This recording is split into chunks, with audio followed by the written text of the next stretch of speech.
AmandaLand, AmandaLand, AmandaLand.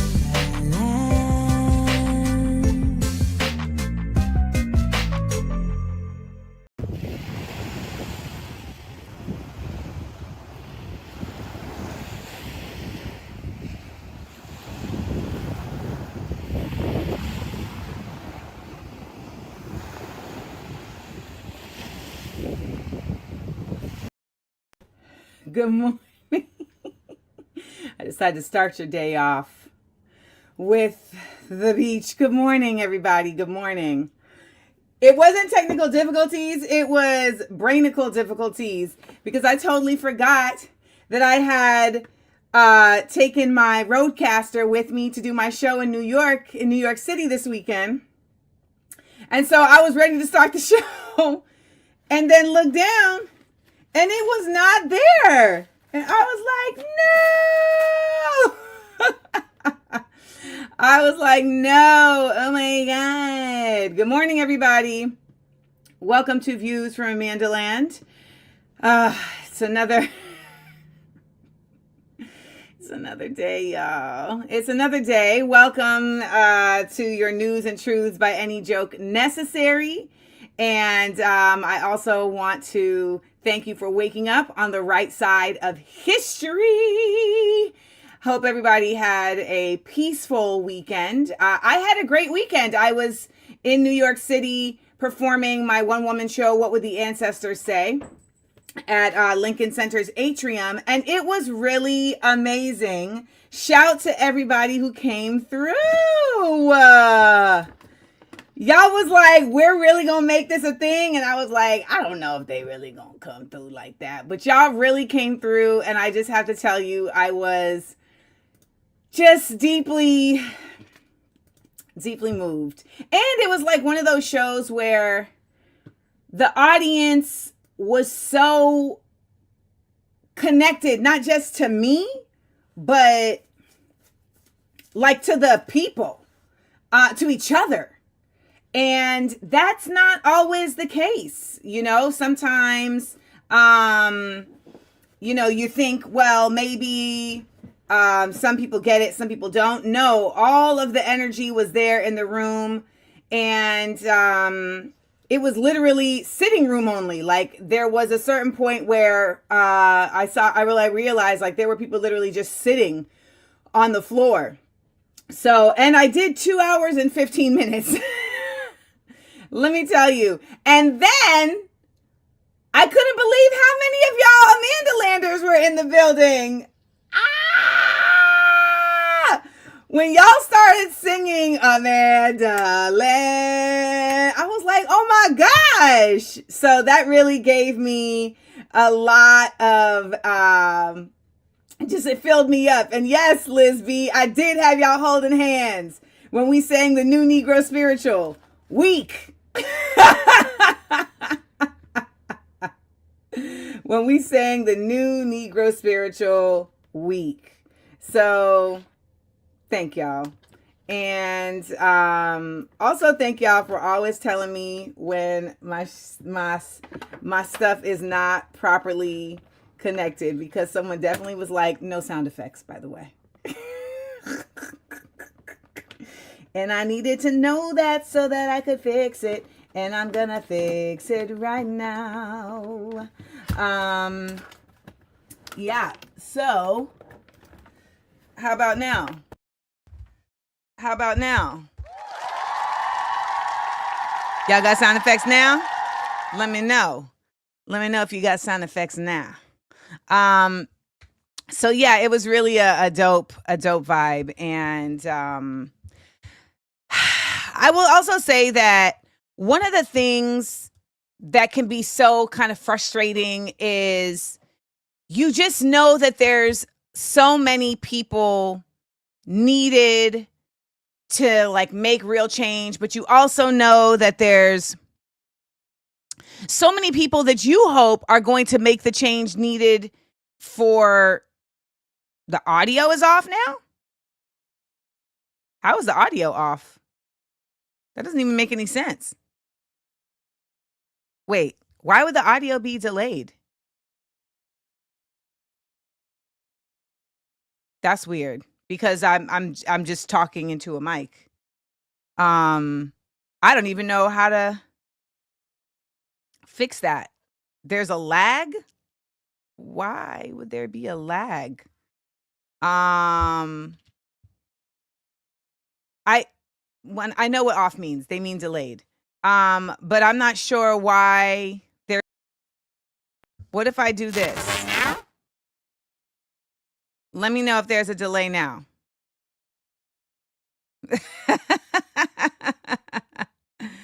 Is there a delay now? Is there still a delay? Let me know. Oh, there's always something. There's always something. We're back in business? Okay. When I tell y'all I'm a whole IT. I'm a whole one woman IT over here, y'all. It really be like, okay, whole one woman IT and producer happening in real time. So anyways, that was the show. And I'm just really excited to continue to bring you all that show and to continue to grow it. I mean, I think that it's a show that every time I do it, I realize that there's so much to be said. And I feel like if you've seen it, even if you've seen it more than once, you're seeing a different show every time. Like there's certain elements that remain, but I always add in extra elements of information because I'm always researching. And so I'm always getting new information that comes into my, purview that also then applies to the show. So shout out again to all of you all who made it an incredible success and who really made it not just an incredible success in the fact that, I wanted to be able to tell people, I wanted to be able to show that this is something that people want, but who also made it a success because it showed that people are here for this, like they're here for this work, this content. This is what they feel like is necessary. And I think that at a time where things start going really right in a wrong way, it is so easy for places to say, okay, well, we're just going to have to go along with that because that is what we're assuming that the people want. And you have to actively say, no, they want this. And that's going to be y'all who have to actively show that. You have to literally show up with the mindset of like, no, we want this. This is what we want. And that comes only in how you put your dollars behind things, how you put your attention behind things, etc. So it really is a big deal. And I don't take it lightly by any means. So thank you all so much. So where's everybody joining us from? Because someone said the other day, Amanda, what do you feel like, Miss Seals, about coming up with a song for where we are, for when you're doing like the city call, not necessarily the roll call, the city call. And I am working on it. Nothing has really come to me yet. So I'm still working on it, but it's going to come to me. And when it does, I'm going to have it for y'all. Okay. Now, if you haven't noticed, I am currently multitasking as I talk to you because there's a lot to discuss today. And when I got up this morning, I still felt like the show. I was like, nope, I want to do more because we've kind of been on a little bit of a breaky break, and I'm back in full effect. And so I got to give y'all all the effects. You feel me? I got to give y'all all the effects. So we're doing it, and we're doing it, and we're doing it well. All right. We got folks watching from Billings, Montana until April. We got Thomasville, North Carolina. Thank you, Meg. She said, I love you. We got, let's play some music while we're doing this. as we show some love to your cities. We got University Place, Washington. We got New Orleans. We got Hawaii.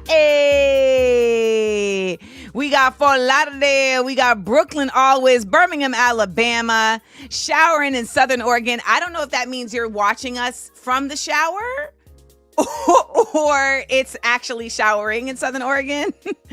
We got Chicago, aka Chi-Town, Puerto Vallarta, Mexico. We'll actually be talking about Mexico on the show today. We got Pittsburgh, Pennsylvania. We got South Carolina. What else? We got St. Martin. As always, Humera is joining us from St. Martin. We got Atlanta. We got St. Louis. You'll be 60 today, Nay Nay. What? Happy birthday, Nay Nay. Oh, happy birthday, Nay Nay. Happy birthday to you, to you, to you, to you. We got Naptown in the building. We got 757 VA. We've got Puerto Rico. Epa! Loving all of this. And as usual, we got Reese joining us from London. He had a lovely birthday weekend. I'm very happy to hear that. Very happy to hear that. Is it Pisces season now? Is it officially Pisces season? I think it is, right? If it is officially Pisces season, I am on the money because I've got a fish mug today. See that? Yeah, it's a fish mug. So shout out to you, Pisces.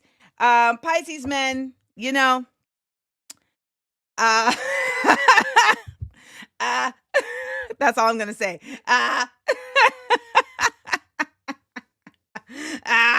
That's all I'm going to say about that. That's all I'm going to say about that. All right. We have a lot to talk about today, so let me tell you what we're going to be talking about. We're going to be talking about Trump dumps, okay? He has dumped a couple folks, as he always does, so we're going to get into that. We're also going to talk about the town hall turn-up that's been going down because people are upset, okay? People are upset, so we're going to get into that. We also are going to talk about Bernie Sanders, who's been doing his own town hall situations, and we're going to ask the question, you know, is that even like the right move for the burn? Our 60-second headlines, we're going to talk about the kiss from an IOF soldier. We're going to talk about Mexico returning folks. We're also going to talk about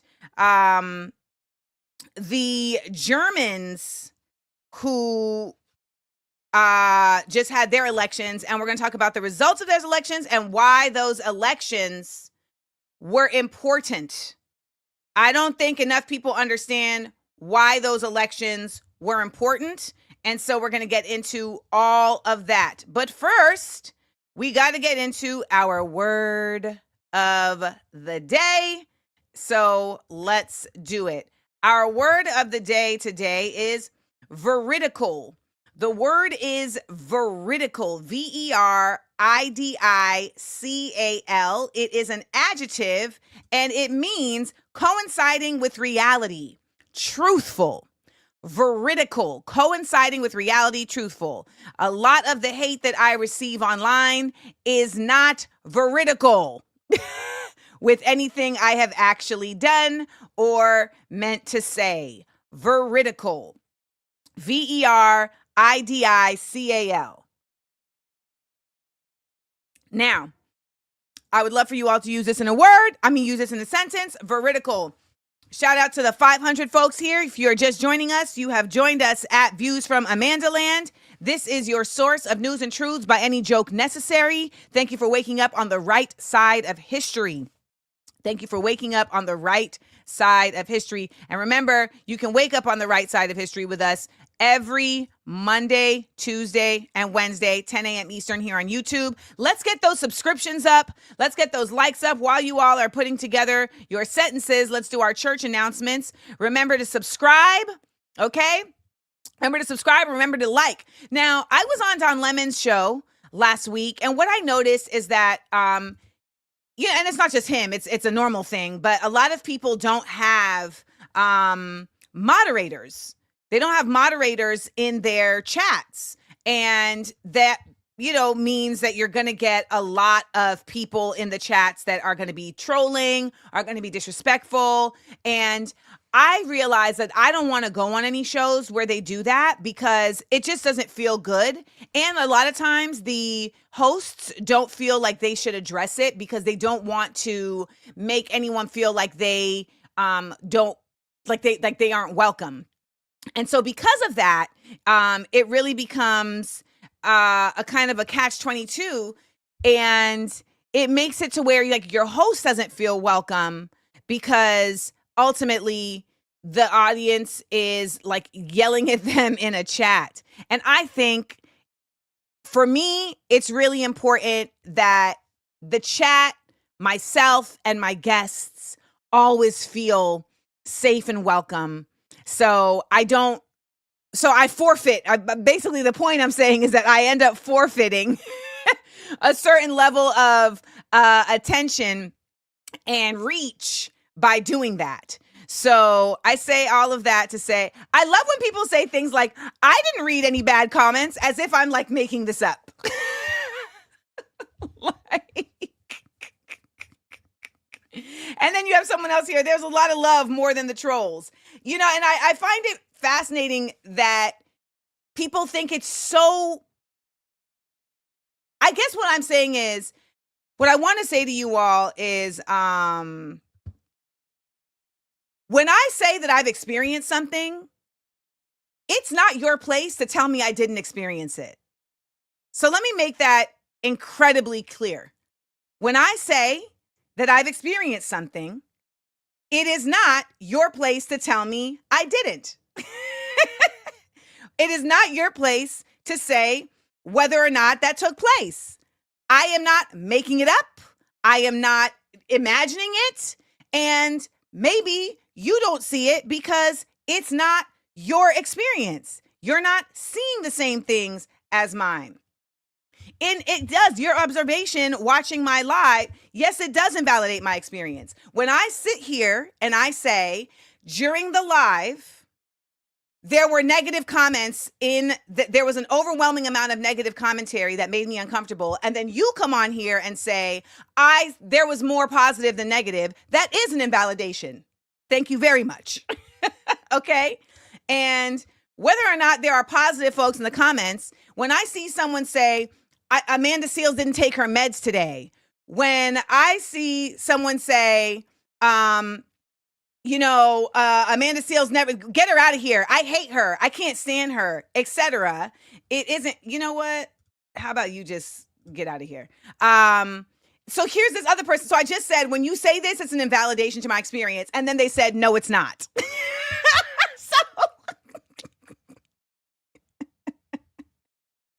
So that person goes on timeout because now you're literally invalidating me telling you that you're invalidating my experience. What? So also, when people tell people like F them people, et cetera, everybody doesn't have the same ability to let things roll off their shoulder. Everybody doesn't have the same ability to not take in negativity and to let it just kind of like flare into the distance. Everybody does not have the same ability, period.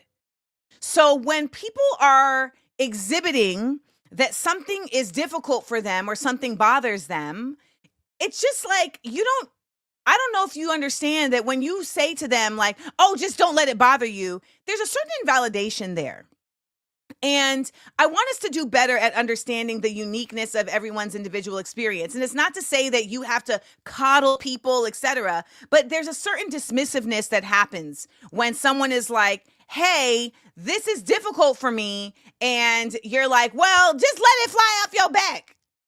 I don't think that that's helpful.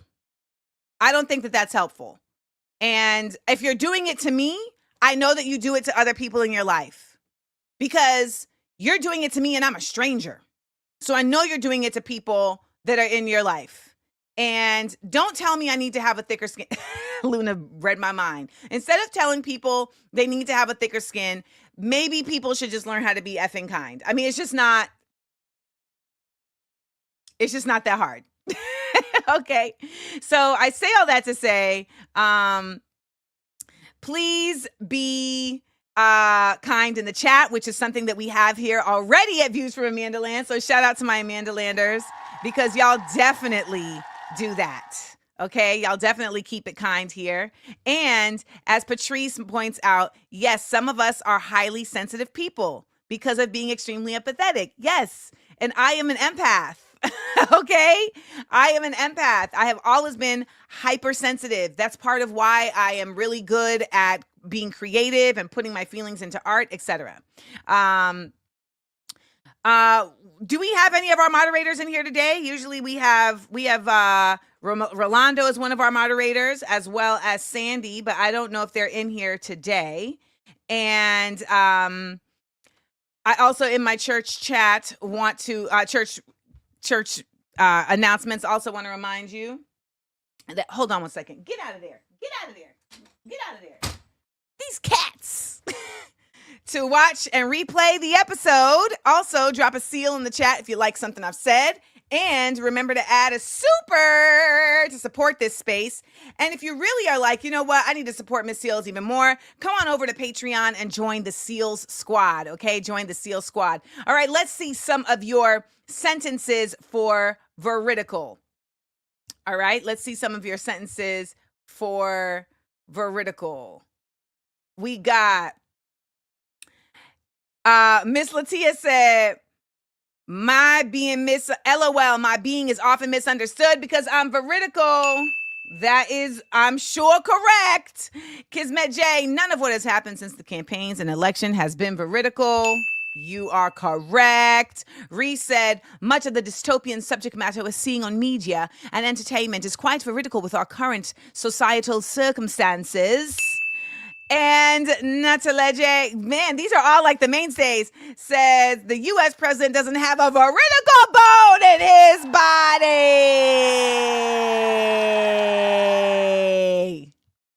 If that ain't the truth. If that ain't the truth. Veridical, V-E-R-I-D-I-C-A-L.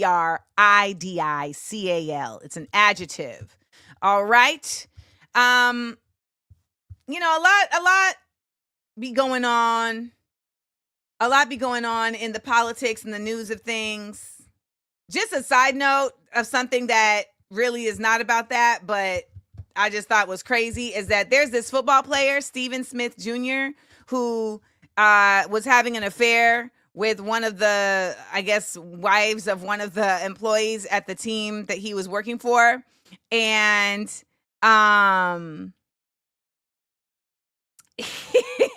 the husband released the texts, and I'm just like, why would you release the texts? And I saw Kev on stage talk about this, and he was like, why would you release the texts? Y'all, the texts are so nuts because the texts are really intimate.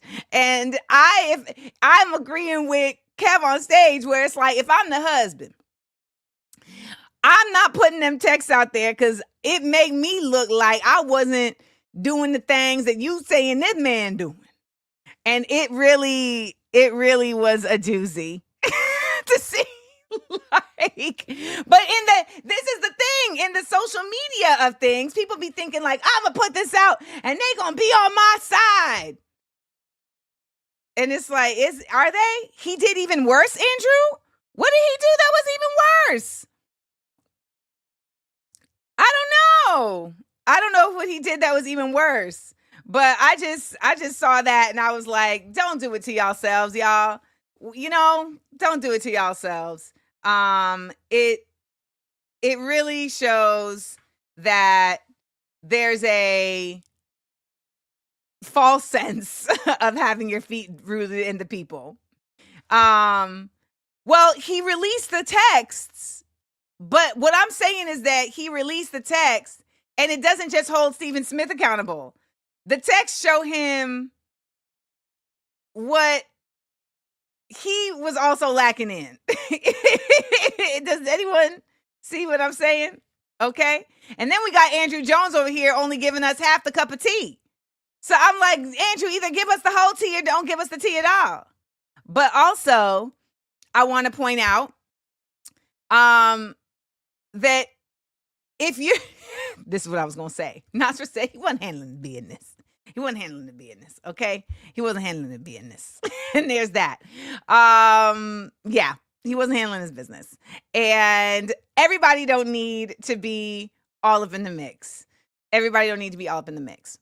Something else on the pop culture side of things real quick is Diddy's lawyer backed out. Now, remember, I don't know if this is the lawyer that's married to Luigi's lawyer, but one of his lawyers backed out and basically was just like, nah, just get me out of there. And there wasn't anything put in the news about why he backed out, but he was just like, okay, so it is, okay, Nia said, confirmed that it is Luigi's lawyer's husband. So he basically said, just get me out of there. I don't know why. I don't know what. And by the way, he represented Osama bin Laden. So if you represented Osama bin Laden, and then you get to Puff and you like, I gotta throw in the towel, man, you understand, because, lawyers don't take cases they can't win. That's just kind of the rule. They don't take cases they can't win. This man said, I can win on Osama. I can win. No,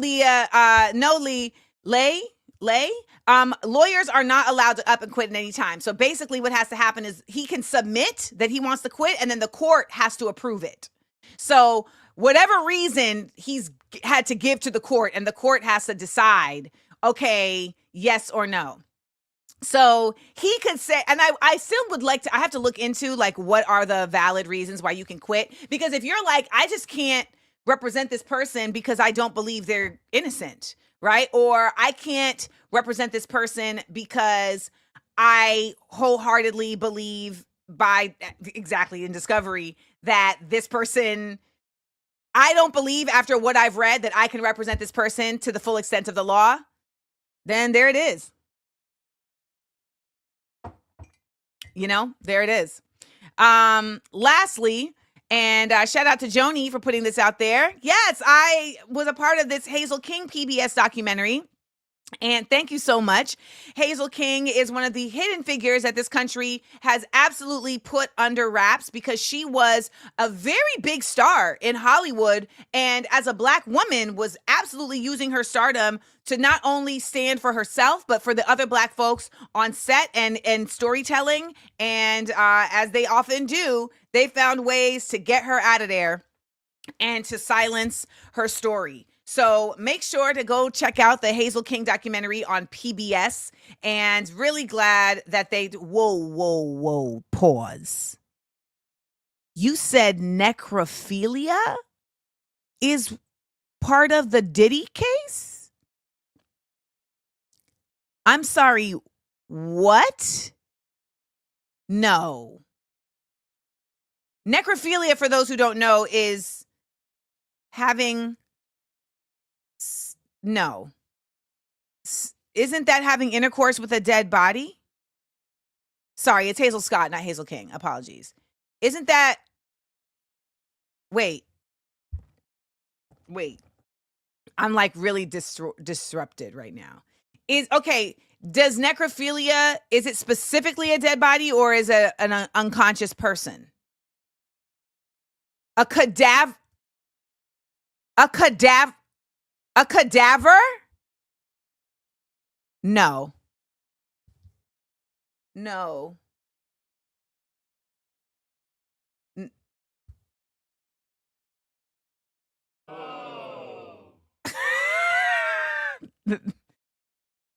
What are y'all saying to me? That is not... No. I just... Because that's like a level of sickness that is like Jeffrey Dahmer level. Right? Damn, Puff. Come on, Puff.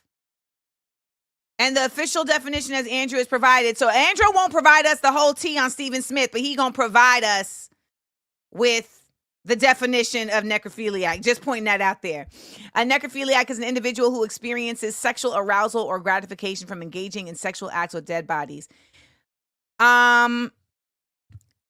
I'm going to just give us a moment of silence, a moment of stillness. Because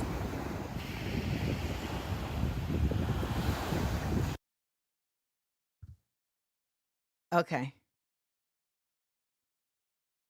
Oh, okay, Andrew, my bad. I missed this. Andrew said that I did that Steve Smith, the husband, called Steve Smith and posted it. Golly, that ain't the look. That ain't the look. That ain't the look. That ain't the look. So allegedly, necrophilia is involved in the case, and that is why Andrew Rocco, who is the lawyer that backed out of the case, is apparently backing out. So there you have it. That's what was said in discovery. That's what was apparently found in discovery. Roberta Flack passed away? No. Strumming my pain with his fingers, killing my life with his words, killing me softly with his song, killing me softly with his song, telling my whole life with his words, killing me softly with his song. I heard he sang a good song. I heard he had a style. And so I came to see him and listen for a while.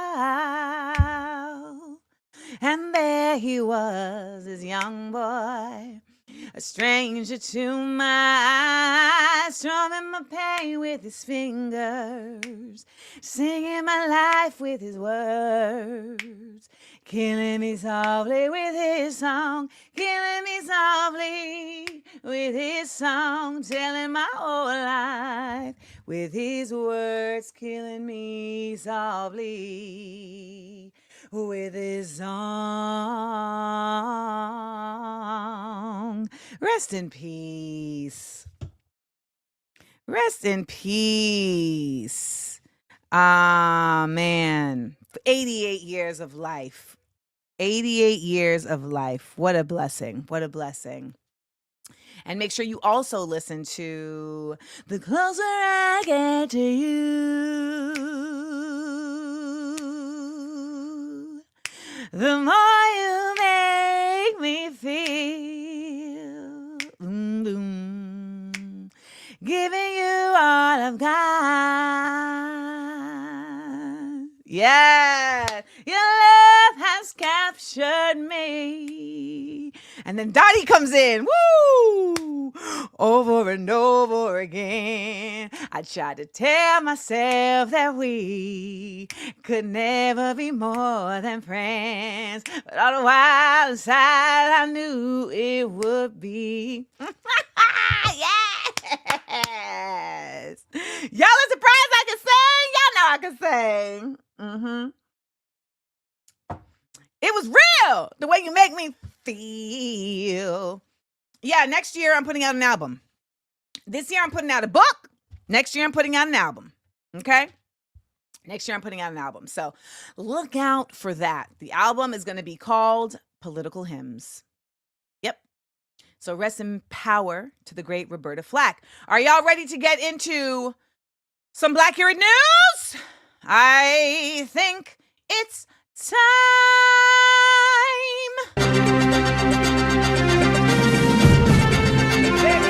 Black Curate news. Politics. Black Curate news. Pop culture. Black Curate news. Sports. Black Curate news. Justice.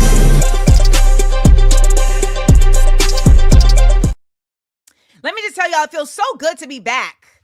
It feels so good to be back. You know, I've been feeling a lot better, having my strength back, been taking my vitamin D. And I got to tell you, being here with y'all and being able to inform y'all, it just feels really, really good. And it feels so necessary. You know, it feels so necessary. So let's get into it. Let's talk about our first story of the day, Trump dump. All right? Trump dump. So your man's Donald Trump has been out here just pewing all over the place with people that really thought they had a lock when it comes to at least the United States, right? So aside from, what he's been saying about like Canada and all those places, the latest and greatest is Ukraine.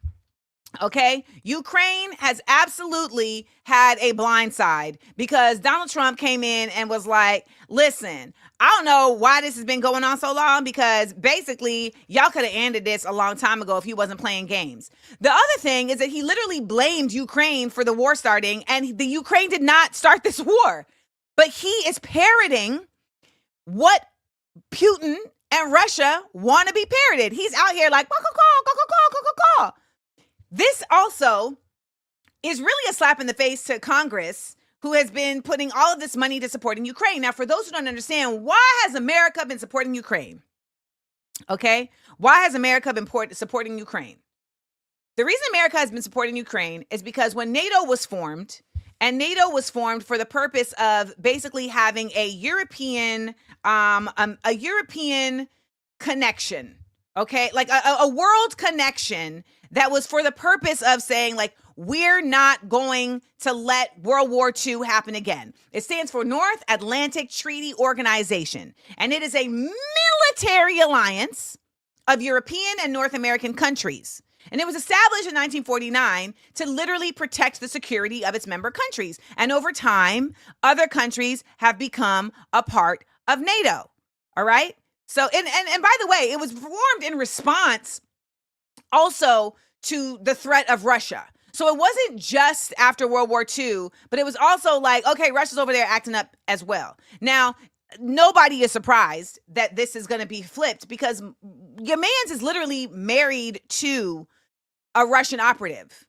I mean, Shorty is in there. Melania is not a real first lady. She is there for the same reason that countries would marry people to each other in order to form alliances. I don't think enough people really understand that as much as America was founded in this whole bucking the system of the monarchy, it mimics the system of the monarchy in many, many ways on a regular basis. And this is one of them. Okay? The people who become president are always married to people who are there for a certain alliance. For instance, I can promise you, Kamala Harris married her Zionist husband knowing that she would need that in order to get to where she is. Nobody can tell me otherwise.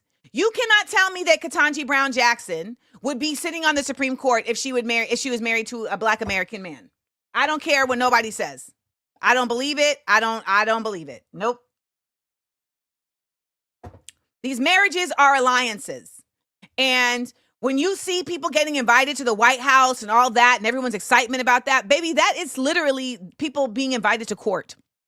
You know, when you would see Versailles, you see on Bridgerton, how they're bringing the lords and ladies to court. You see in Game of Thrones, how you get invited to be at court. It's the same thing. That's why it's corny AF. And I used to be one of the people who would be like, dang, I wish I could go to the White House. And now I understand that there was a large reason, a bigger reason why. I mean, first of all, I wasn't like famous like that then. But also like, it just means it's one less thing for me to have to apologize for. Because I'm forever going to be apologizing for saying, we need to vote for Joe Biden. Don't ask him for nothing. I will forever be apologizing for that. Okay? But when you see these people saying, okay, let me just clear this up. When people say things like this, the vice president has no say in decisions, this is inaccurate. Please stop saying this. This is not accurate, and I need it to stop. I don't know why you all continue to do this. It is not accurate. George Bush was Ronald Reagan's vice president. You're telling me that he didn't have any say in any decisions? He was the former head of the CIA. You're telling me Dick Cheney didn't have any decision-making power when he was the vice president to George W? What are you talking about? And when you say like, oh, they don't have real power, that doesn't change things. They're sitting there in the Oval Office. They are the second in line for the presidency. And when you have a president like your man's Biden, who is literally senile and can barely keep two words together, there is absolutely power. Power is not simply wielded by, oh, you have a certain position. Because a perfect example of that is Elon Musk. Elon Musk is not the president, but he has power. Them kids that's in there with him, they weren't given power by Donald Trump, but they have power. They do have decision-making power. And when you say things like, oh, they don't have power on decision-making process constitutionally, that's irrelevant. That is irrelevant. Okay? Now, when we talk about why Ukraine was getting so much money from America, it's similar to the reason why Israel has been getting so much money from America. It's for the purpose of having these positions over the span of the planet that are militarized positions of power. And ultimately, Russia wants to take over Europe. That's if they can encroach all the way and take over Ukraine, then they'll then go to Poland. I mean, they've tried to do this before, so like, why wouldn't they? But at the end of the day, there is 1,000% a very real shift happening when you see that Donald Trump is buddied up with Putin so much so that he's vilifying Zelensky, who is the president or prime minister, I can never remember which one, of Ukraine. And I saw an interview, I can't remember the woman's name, but she was sitting with Mark Lamont Hill, and she was talking about how Crimea, which has been taken by Russia, like they're never going to give that back to Ukraine. And so it's almost as if like this has just been like a performative exchange of militarization that, again, the people are suffering from. So that is where we are. That is what it is. And it's going to be a very... it's going to be a very scary, the word I'm looking. It's going to be a very, what's the word? It's a very unsettling time. Okay. It's a very unsettling time also because Europe,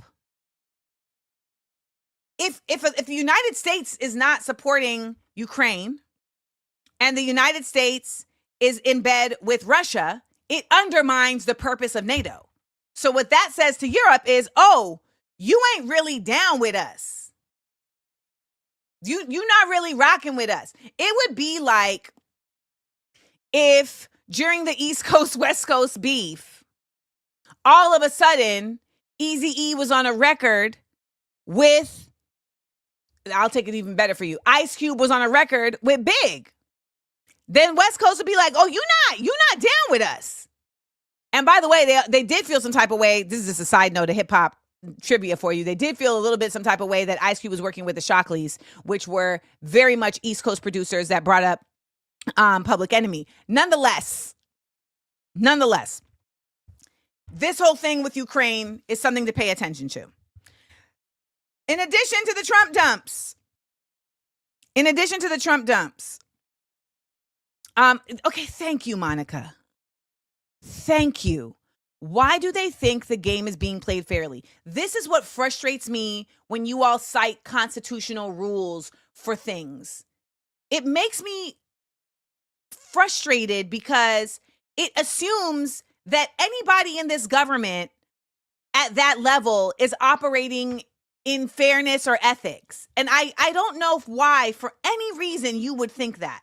That's why when I had said that, Whoopi Goldberg defending Biden, saying like he probably let his son off because he was like, well, if everybody else is doing it, I'm going to do it too. That assumes that this is like, I'm always standing on the right side. But you know what? If they're going to do left, I'm going to do left. All of these people have been doing left for a very long time. We have been brainwashed to think that somehow people in government are of some moral or ethical or even intellectual elevation. And they are not. They are not. And the courts didn't just get bought. They have been bought. China has also got wild political BS going on all the time. The difference is that the Chinese know their government is hurting. I'm not going to say hurting. The Chinese know that their government ain't for the realness, okay? They know that their government doesn't operate above board. They don't trust their government. That's the basic one. They don't trust their government. Here in the United States, why do we trust our government? Explain it to me. Explain it to me. Why do we trust our government? And this government is actively treating this country as a corporate hostile takeover, where they break down the business for parts. They fire everybody and lay off everybody.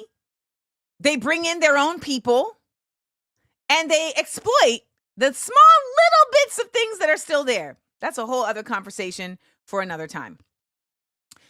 Now, and in addition to the Trump dump, Trump also dropped the one brother on the Joint Chiefs of Staff.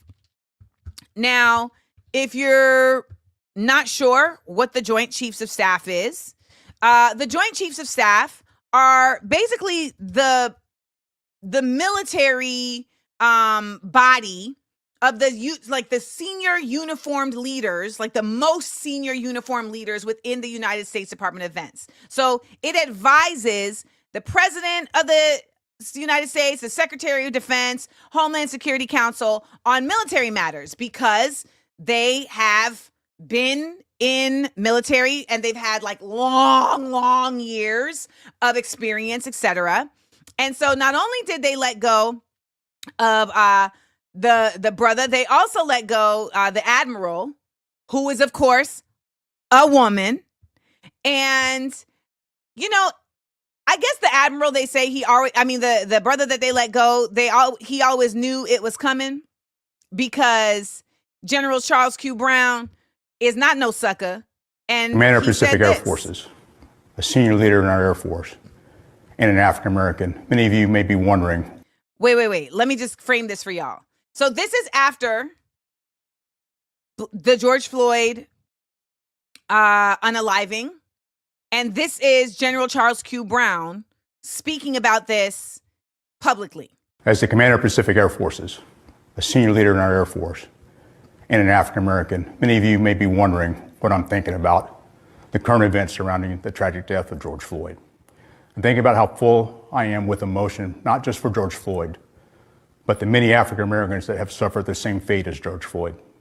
And thinking about a history of racial issues and my own experiences that didn't always sing of liberty and equality. I'm thinking about my Air Force career, where I was often the only African American in my squadron, or as a senior officer, the only African American in the room. I'm thinking about the pressure I felt to perform error-free, especially for supervisors I perceived had expected less from me as an African American. I'm thinking about having to represent by working twice as hard to prove their expectations and perceptions of African Americans were invalid. I'm thinking about the airmen who don't have a life similar to mine and don't have to navigate through two worlds. I'm thinking about how these airmen view racism, whether they don't see it as a problem since it doesn't happen to them, or whether they're empathetic. I'm thinking about our two sons. Now we had to prepare them to live in two worlds. Finally, I'm thinking about my historic nomination to be the first African American to serve as the Air Force Chief of Staff. I'm thinking about the African Americans that went before me to make this opportunity possible. I'm thinking about the immense expectations that come with this historic nomination, particularly through the lens of current events plaguing our nation. I'm thinking about how I may have fallen short in my career and will likely continue falling short living up to all those expectations. I'm thinking about how my nomination provides some hope, but also comes with a heavy burden. That's what I'm thinking about. I want to know what you're thinking about. I want to hear what you're thinking about and how together we can make a difference. Now, I don't know about y'all. I feel like he was getting emotional in there, And I think it's fascinating, as Rolando says, that he's still wearing the uniform proudly. And this is this is, a real conundrum for a lot of folks, because I know a lot of folks feel like if I'm wearing the uniform, I'm actually within the ranks to be able to change it. But the reality is that the culture of America is about preserving the power for white landowning men, which is why white women so often vote against their best interests as individuals, because within the monarchy that I've talked about in the past, earlier in this episode, it's still a patriarchal nation where it's a patrilineal line, and your ability to have wealth and legacy is attached to the man you're with. So for those women who believe in that, it makes perfect sense that they support their husbands having the hoarding of power as white men. And this brother, General Charles Q. Brown, being let go is 1,000% a continual effort by this Trump man to not only just actively show that there is no value for people in office that are women or men unless they are doing his bidding. Okay? Unless doing his bidding. Now, when people ask me this, okay, so my mind is on peace and love, needing the stretch of action. What does it look like? I need y'all to understand that asking now about the action is too late. And that may sound defeatist, but I just really feel like when you all are asking now, what do we do? You're so far behind. And you're asking more often than not, most people are asking for action to make something stop immediately. This is not going to stop immediately. There is nothing y'all are willing to do that's going to make this stop immediately. Nothing. Nothing y'all are willing to do. No. There are ways, but there's nothing that Americans right now are willing to do to make this stop immediately. So I need those questions to stop. Because when you ask what are the actions, you're asking within a framework of legality. You're asking within a framework of convenience a lot of times, and people are asking within a framework of self-protection. And the truth of the matter is none of those things are going to exist in what would have to happen.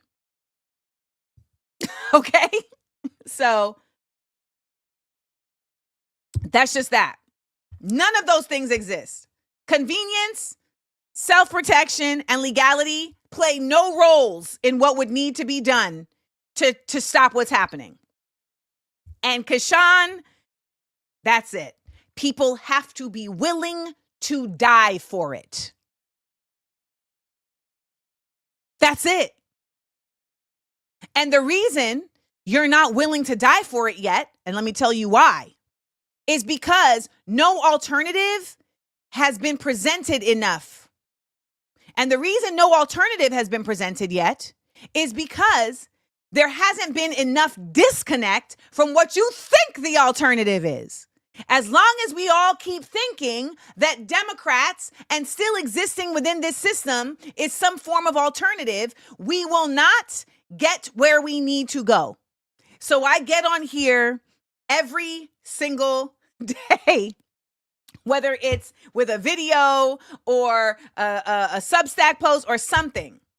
I say, what is already here cannot be what we're fighting for. Period. What's already here cannot be what we're fighting for. You cannot, I say this with my whole heart.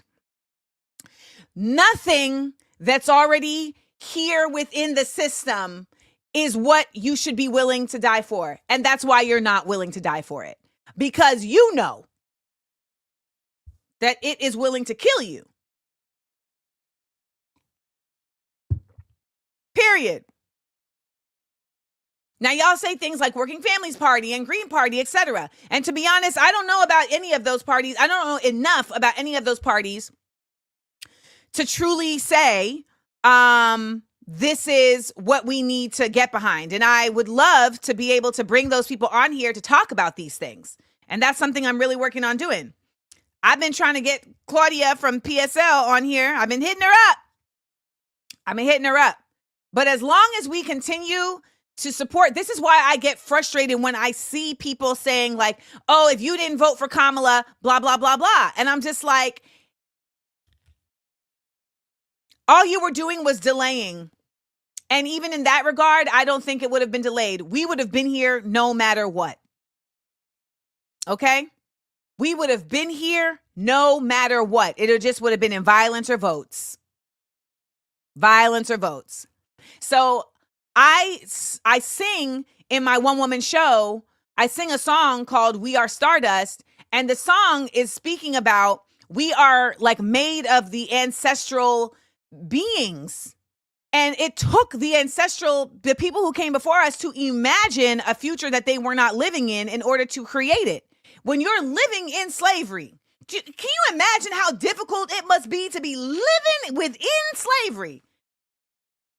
Thinking that you could be free there, not just in the North, but like everybody could be free. It takes visionaries, which is also why I wish that any of these parties that are claiming to actually be trying to come up with something new would actually have artists on their consultation boards. Because artists think differently. We do. Everybody is creative, but artists have made a life out of it. We think differently. We think outside of a grid. So I just wanted to take a moment to address that, because I really don't think people understand that we were supposed to be in the streets in 2016. We were supposed to be breaking down the walls. When they had burning effigies of Obama across the street from the White House, we should have been there. Okay? So there's a lot of shoulda, coulda, woulda that can be valuable. It can be valuable in acknowledging where we can go from here. But the fact is, there is no immediate fix to this. So stop asking for it.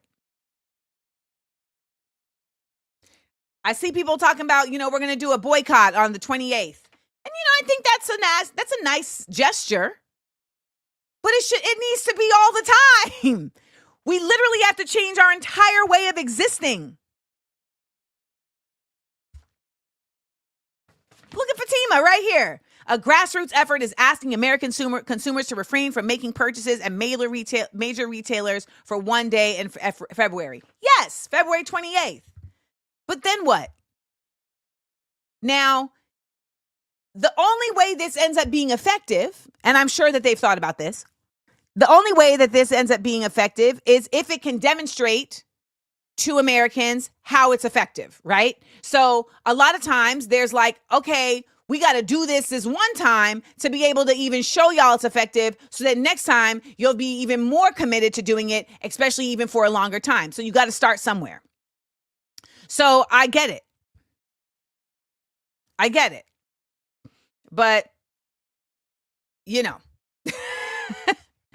it's just necessary to point this out. Okay.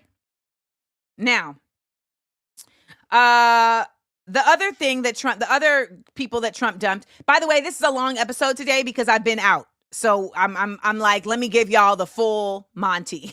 Okay. So the other element that Trump has dumped is the military attorneys. And it's really important to acknowledge that the military attorneys, or the JAGs, are the ones that are there for the purpose of guidance on whether or not the military is operating on a constitutional fashion, whether or not the military is upholding the principles of the United States, etc. Well, the new Secretary of Defense, this J-hole, Hegseth, had this to say.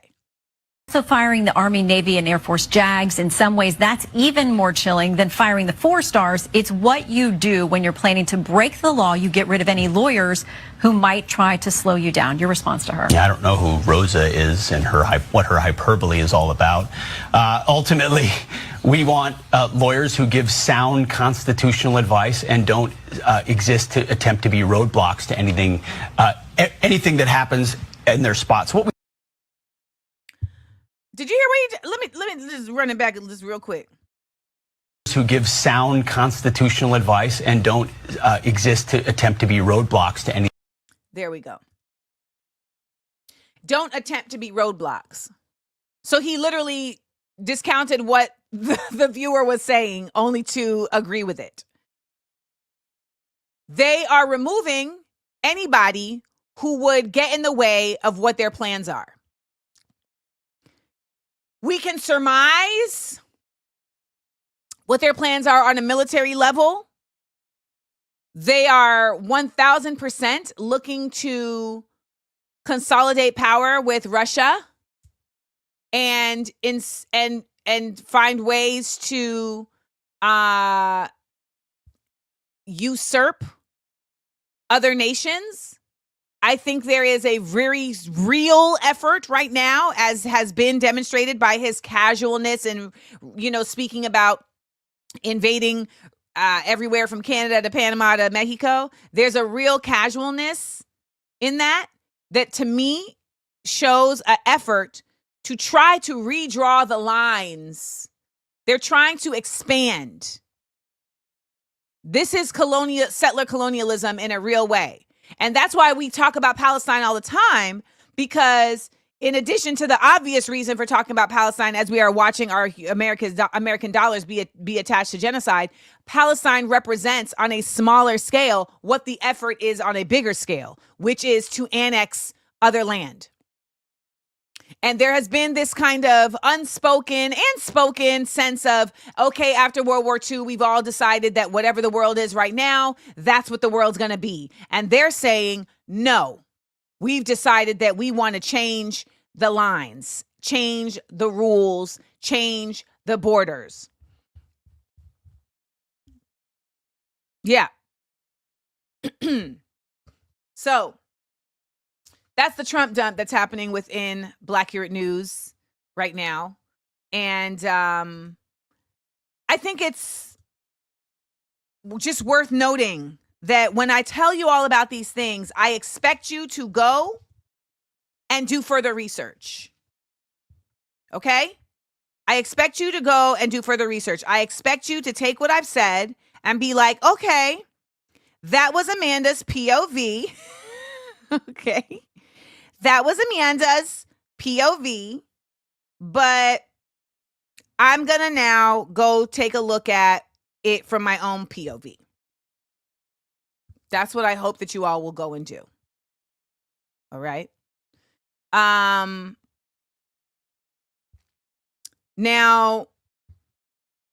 I want to get into our next Black Accurate News story.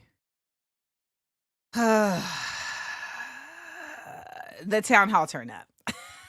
Okay. When I tell you, these white folks are mad. Okay. These white folks are absolutely angry.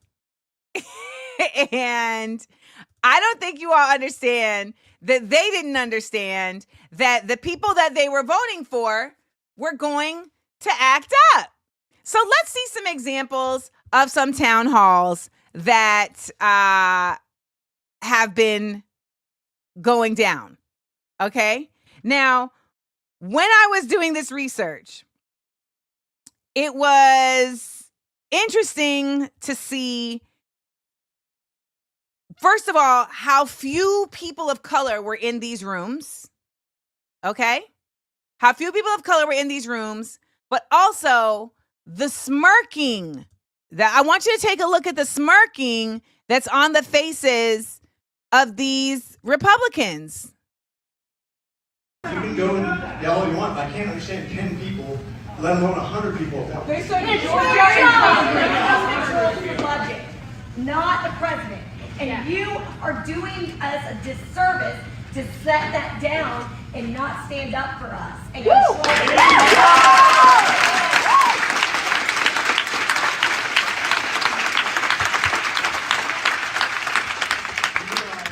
lot of stuff will be litigated.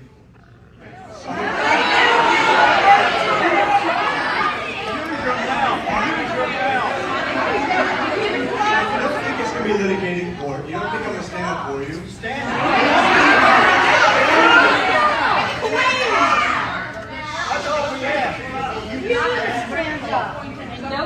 So we're going to have a town hall, and I'm going to go and stand in front of you and take your questions and try to answer them as honestly as I can. Then let's do that, okay? But if you're going to just yell at me, that's not going to be an effective counter. The comedy of like, don't yell at me. The comedy of don't yell at me is hilarious, okay? It is hilarious. Here's another one. In the legislature, I was the vice chair of the budget committee for 5 years, and we had several years where a substantial portion of California state income tax came from one person, and that was Elon Musk. Bullshit! That's a black woman. It's not paying tax, it's just flat out wrong. Man, you're lying. We don't have You're a lying. problem. We're collecting lots of revenue. The rich are paying lots of the top 1% pay almost half of it. We have a spending problem.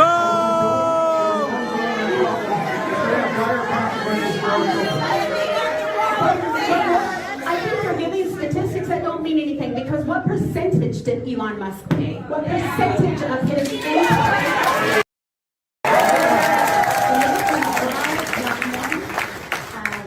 And I don't think just being happy for what's being done with no consideration of how the executive branch is working against Congress is acceptable. How are you going to protect the Constitution? And you know what? I completely agree with you. Our system of democracy is based on, as the gentlelady said, a system of checks and balances. We're supposed to have 3 different branches of government that provide checks against each other. Then why are you letting Trump rough ride over you? And this has happened throughout the history of our country. She said rough ride. It tries to seize more power than they're entitled to. And it's up to the other 2 branches to over the changes that are being made by the Trump administration. Yeah, I got that. But remember, this is something we have been through before. No! No kings! No kings! No kings! No kings! No kings! No kings! No kings! No! The people are angry. These Republican representatives and senators thought they was going to come home from doing all of this mess and closing down all of these, supporting Trump and supporting Doge and all of these changes and people losing their jobs. And they thought they was going to come home to people being like, yeah, that was a good idea. No, absolutely not. The thing about it, though, is that they're also actively harming their own citizens who do not agree with them. Look at what happened in Idaho. Now, I'm going to have to lower the sound because she does a lot of cursing, and I don't want it to stop the ability for this video to travel. Get up or be escorted out. And we're just taking care of the rabble. Okay, so let me narrate this video for you. So this woman is at this town hall in Idaho, and she spoke about, being frustrated with what's going on. And the police chief, the sheriff who was there actually ends up coming over to support these security men escorting her out. She's literally being attacked by these security men. And I say attacked because they are putting hands on her. And the man that is holding up that camera over there, that is the head of the sheriffs. And she's asking these men, who are you? Where is your badge? What right do you have to take me out of here, to physically take me out of here? What right do you have? They end up putting hands on her. Look at what's happening here. They are physically assaulting this woman. You know what the most disturbing part of this is? There's one man that came over to try to stop them. The rest of the people who are in this town, yeah, they're holding up phones saying, no, but none of them, not a single one of those people in those chairs, aside from that one man, came to this woman's aid. Shame on all of them. Shame. And I can tell you this, if I was that woman and I was in that town, it wouldn't just be about suing those people. I would go door to door and be like, you was at the town hall? Bet. You was at the town hall? Bet. A whole room of people. This is your community? This? Nah. That's what they've trained you to be. Docile. Look at all of them looking at her. That's all white folks. And there was a man who was standing up there on the dais, at the podium, egging it on. This is fascism. This is fascism. That's exactly what Trump was doing during his rallies in 2015. He was actively standing at the podium saying, you need to go and get them. Go and get them. Then he did that again. Can you get the link to some of these videos? Find the links. Y'all want everything fed to you. I sit here, I organize a show, I put the videos together, and you still want me to do more work. You go and do some work. Jesus. Can you send us the links? Goodness gracious. Idaho Town Hall, woman removed. I don't know why. It's like, I need y'all to start thinking. I need it. You need it. You need to start thinking for yourselves. I just showed you a video that said Idaho Town Hall that even had Idaho Statesman, Idaho Press. It has the name of the TikTok person. What? And you're still asking me to send you a link. And yes, I'm chastising not just you, but the concept. And then someone here, Dana Todd Pope, says that's what she voted for. First of all, you don't know what she voted for. So let's start there. You don't know what she voted for. Second of all, every single one of you who says stuff like that, I'm going to tell you now, you sound a mess. Because I don't know what your goal is when you say that. That's what she voted for. You should be saying, damn, that's where we are. Because if they're dragging white women out of town halls in Idaho, what you think they going to do about you? I don't know how your brain don't go to there before it stops at, let me shame. This is much bigger than your feeling of elitism. That's why I have an issue with this 92% concept, because it's a feeling of elitism that at the end of the day is attached to just doing the one thing that you felt like you could do, not questioning why there was only one thing that you felt like you could do, which is the bigger issue. Why was there only one option? And that option was a genocidal top cop.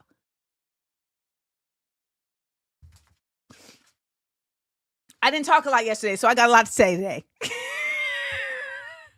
I got a lot to say today. And I want y'all to know something. When I get in my chastisation, it's really from a place of love. I just want us to get it right. I want us to get it together. Ah! It's 11:22. I ain't even halfway through the show. Okay? Man, I'm going to have to save this other bit for tomorrow, but it's going to be worth it. All right. Bernie Sanders, okay? Bernie Sanders been going state to state like he is on an award tour. Okay? Let's take a look.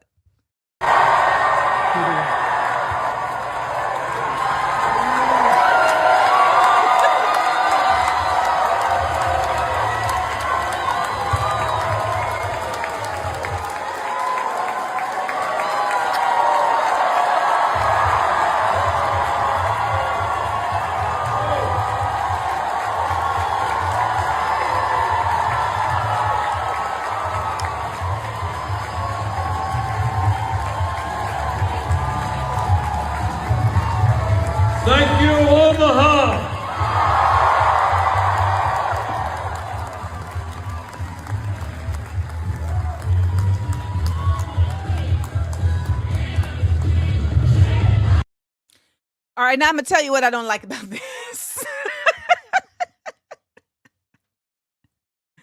All right, I'm going to tell you what I don't like about this. Because I see a lot of folks in here who are like, shout out to the Burn. We all love Bernie.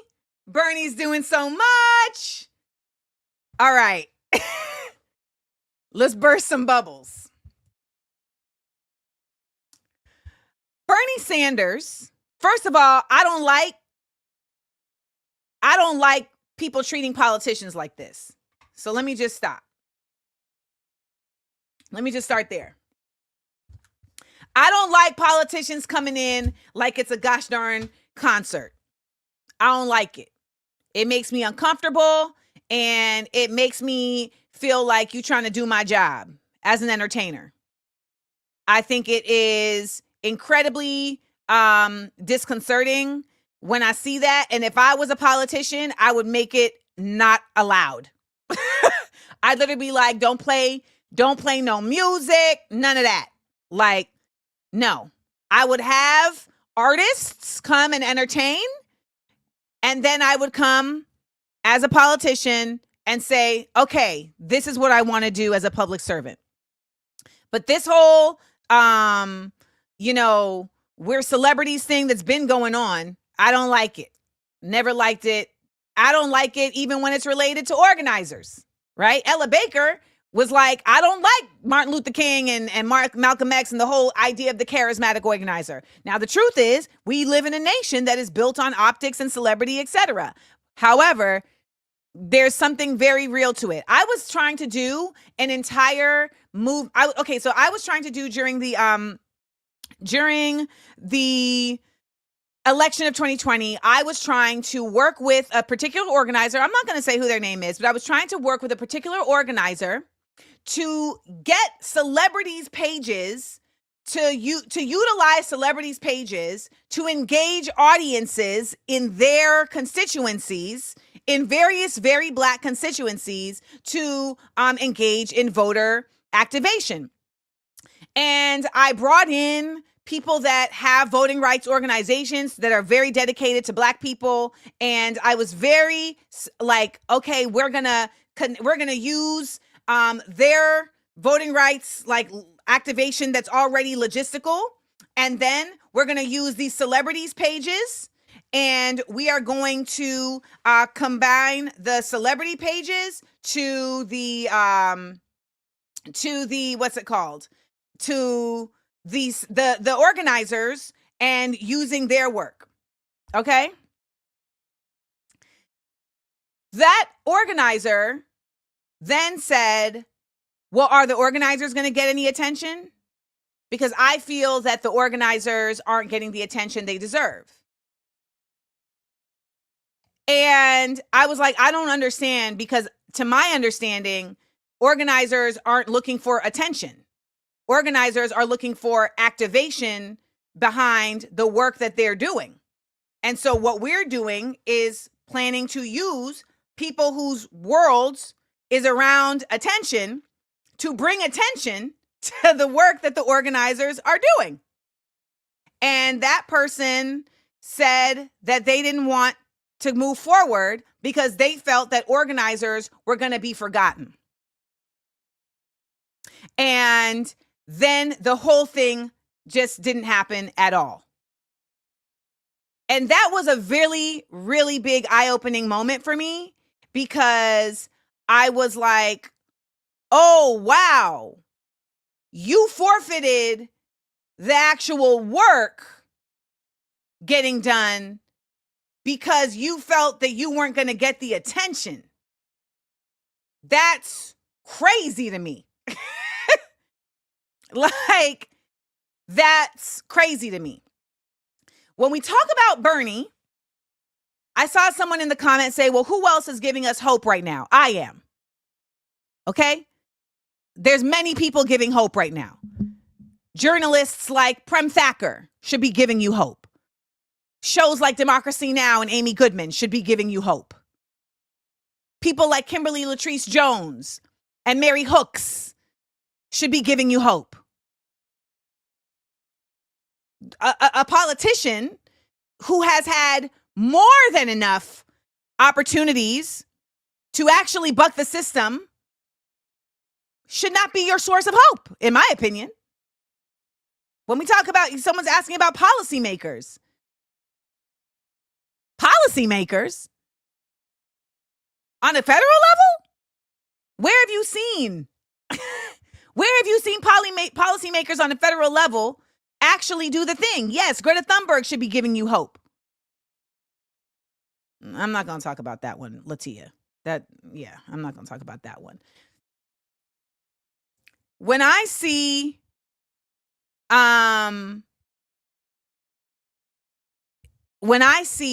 this, my initial reaction was, oh, wow, Bernie is actually doing the work.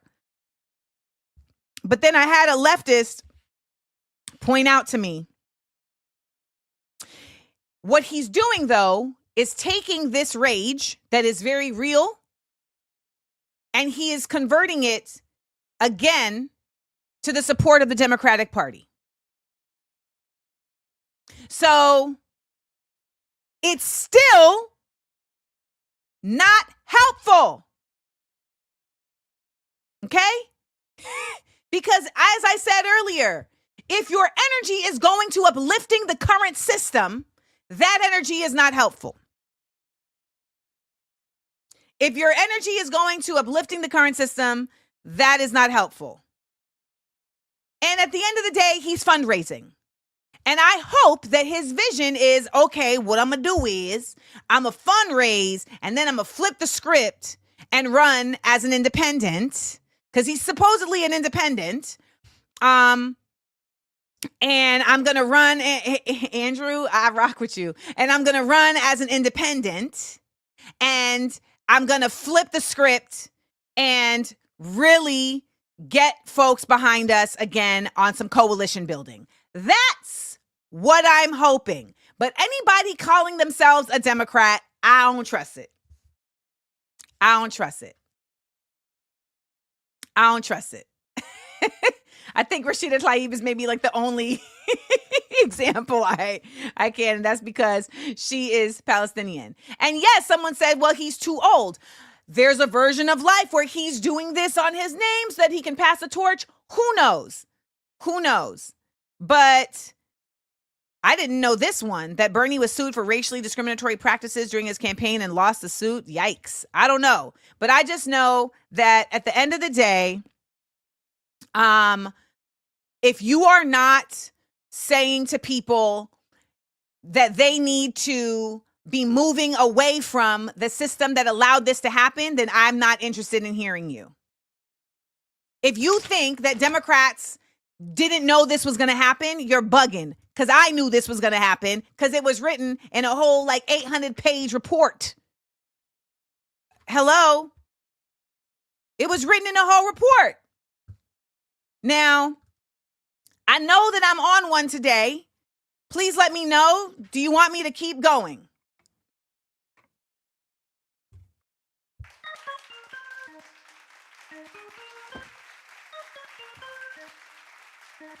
Should I keep going? Should I keep going? Have I overrode your motherboard? Let me know.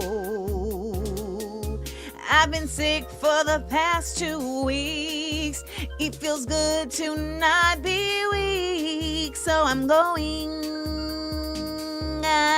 Y'all got me going. All right, y'all said keep going, so I'm gonna keep going.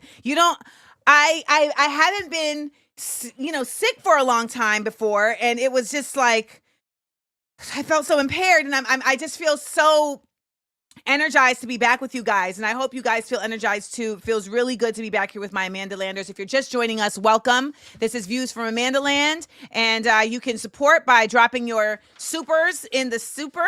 You can also subscribe. If you have not subscribed, I hope that you will subscribe so you can be right here with us when the alerts come on, and make sure that you are joining us here at Views from AmandaLand on a Monday, Tuesday, Wednesday basis. All right. Wake up on the right side of history with us. We got 810 people watching. That feels fabulous and beautiful. And it's not just 810 people of quantity that we're noting, it's quality. We got 810 quality people.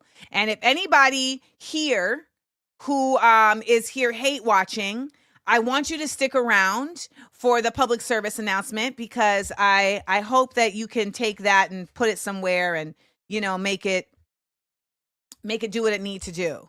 And yes, Rachel said, do not forget the rewatch. Do not forget the rewatch. Mike always reminding y'all, get the likes up. The likes are what are going to push this through.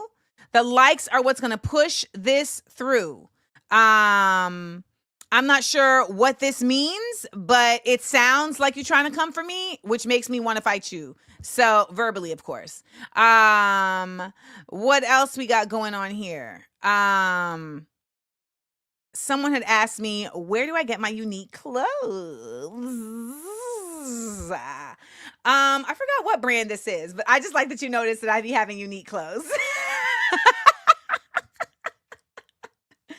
I just like that y'all noticed that I be having unique clothes. Okay. And you see this right here? And then I got the ring. Yeah. I love that you know, because I really be on my Miss Frizzle. That's really what I don't know if y'all know that, but that's my style inspiration. It's Miss Frizzle, but make it fashion. I don't know if anyone picked up on that, but that's literally like my whole thing. It's Miss Frizzle, but make it fashion. I should do, y'all, you would want something about my closet? I would have so much fun doing closet content, because for me, the clothes are art. I look at myself as a canvas. The clothes are art. Okay, well, baby, that's gonna be a Patreon. A Patreon for y'all. Oh my gosh, closet content? Y'all ain't never said a word. The PBS special, Ms. Sean Law Bowman, is about Hazel Scott, the legendary Hazel Scott. Hazel Scott was a performer, and she was a black performer, a black woman performer during a time, of course, when Black women performers, like everybody else who is black, were being considered as, a problem. But she worked through this and was so talented that she was able to really elevate.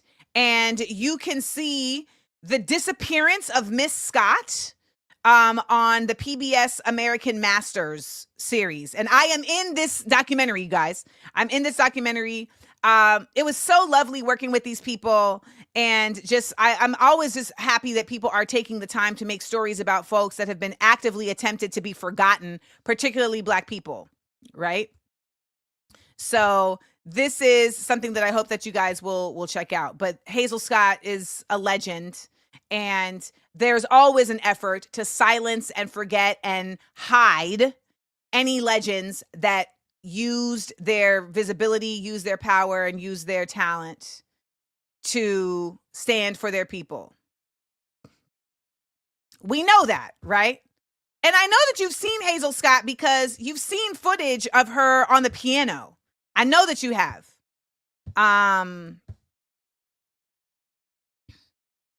But I'm trying to multitask here and get you an image so that you can see Hazel Scott, so that maybe it will spark some memory for you. Here we go. So this is where you can check it out. Hazel Scott, she was just a legend of her time. And hold on one second. Show your love, show your love, show your love. Ms. Charlotte Bowman, I always tell y'all whenever I put up Ms. Charlotte Bowman that she was one of my teachers. She was my second grade teacher.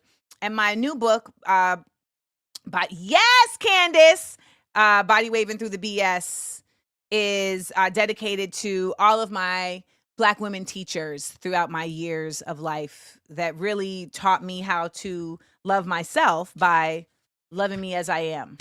And Ms. La Bowman is one of them. So check out The Disappearance of Miss Scott, available now on American Masters on PBS. All right? On PBS. And yes, Candace, Hazel Scott, is the gal that played two pianos. That played two pianos. Side note, so I'm still wrapping up the writing of my book, Body Waving Through the BS, which is available now wherever you get books. By the way, you can actually go to AmandaSeals.com, and there are a list of Black bookstores that you can purchase this from.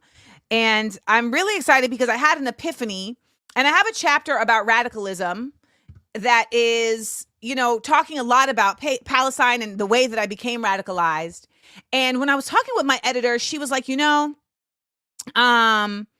this is going to be important it's going to be important that you are very particular in the way that you are talking about these things, because they're going to try and come for you, right? They're going to try and come for you. And I really love my editor, by the way, who, by the way, is Jewish. And so I decided that what I'm going to do is, in the middle of my book, one of these, the chapters, the Running Man to Radicalism, is actually going to be a research paper.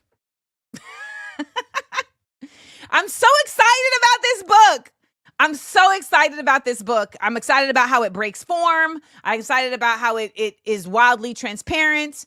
I'm excited about the amount of topics that I get to discuss in the book that I feel like so many people will relate to and learn from, and also be inspired by. So you can go and pre-order Body Waving Through the BS at AmandaSeals.com. It releases on hardback as well as on audiobook on October 14th. I need to sell 7,500 copies to be on the bestseller list. And if you're wondering why I care about being on the bestseller list, it's because with all of the things that I talk about in this book, it is the type of stuff that they're going to want to silence. So if it makes it to the bestseller list, it also says, no, the people need to know. The people need to know. And many people in here who are in my Patreon, they have already listened to I've done readings of the book, and I have spoken about not only what I'm writing, but literally like read drafts. So shout out to everybody who has been checking that out. This book actually will not have artwork in the book, but Kashan, I am really leaning into my artwork being present in my AmandaLand exports store. So like the next drop will come with a print in the bonus bundle. A giclée print in the bonus bundle. So that's an archival print in the bonus bundle. So look out for that. And the continued efforts by myself to just really give you all quality work that inspires, that educates, and that is also affordable. That's also really important, that it's affordable. So look at that. Kashan said in all caps, Prince in the bundle! Prince in the bundle! And for those who were just joining, if you were at the Lincoln Center show for What Would the Ancestors Say, thank you so much. It just made my heart so warm to have you there. Yes, Dally, baby, you too late for the bonnet. Dally, this is your picture. You're beautiful, by the way.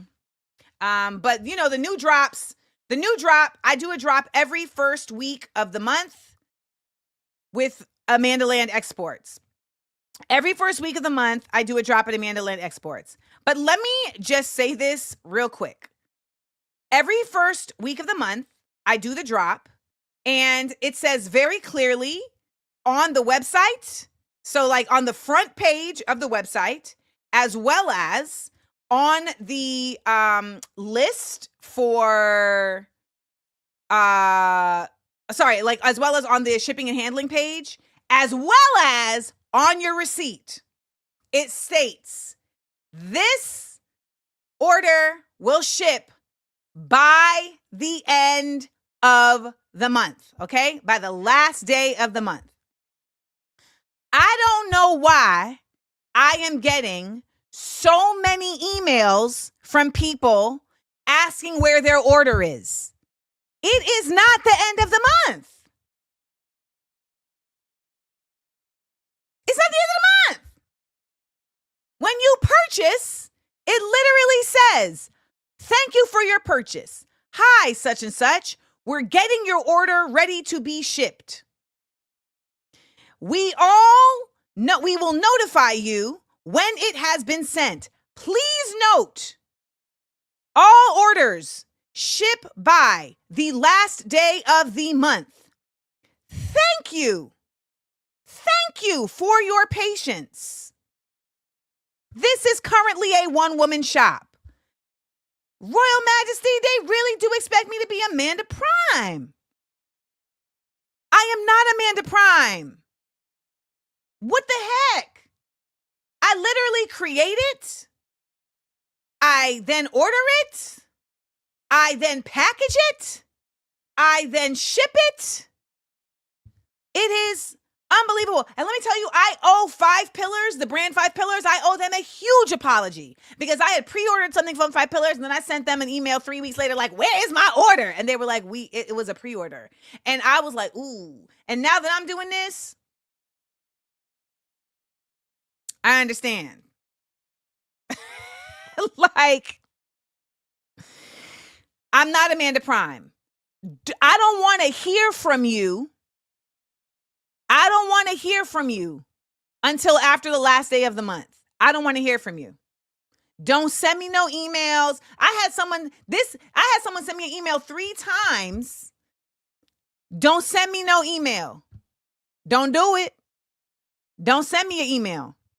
This is a one-person shop. So when you order from me, please understand that it's only going to be, and I do ship internationally. Yes, I'm just trying to work out the pricing so that it's not killing you for the shipping. And I still haven't figured that out. Sorry, y'all. That just gets my, when I wake up in the morning to an email like, hey, where is all of this? And it's like, I ain't even done nothing wrong. I'm too much of a perfectionist for y'all to be accusing me of that.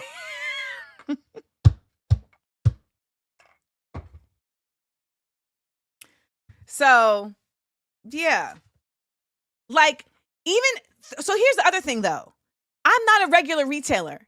If I screw you, you have the ability to like take that to the people. Amanda CO screwed me over.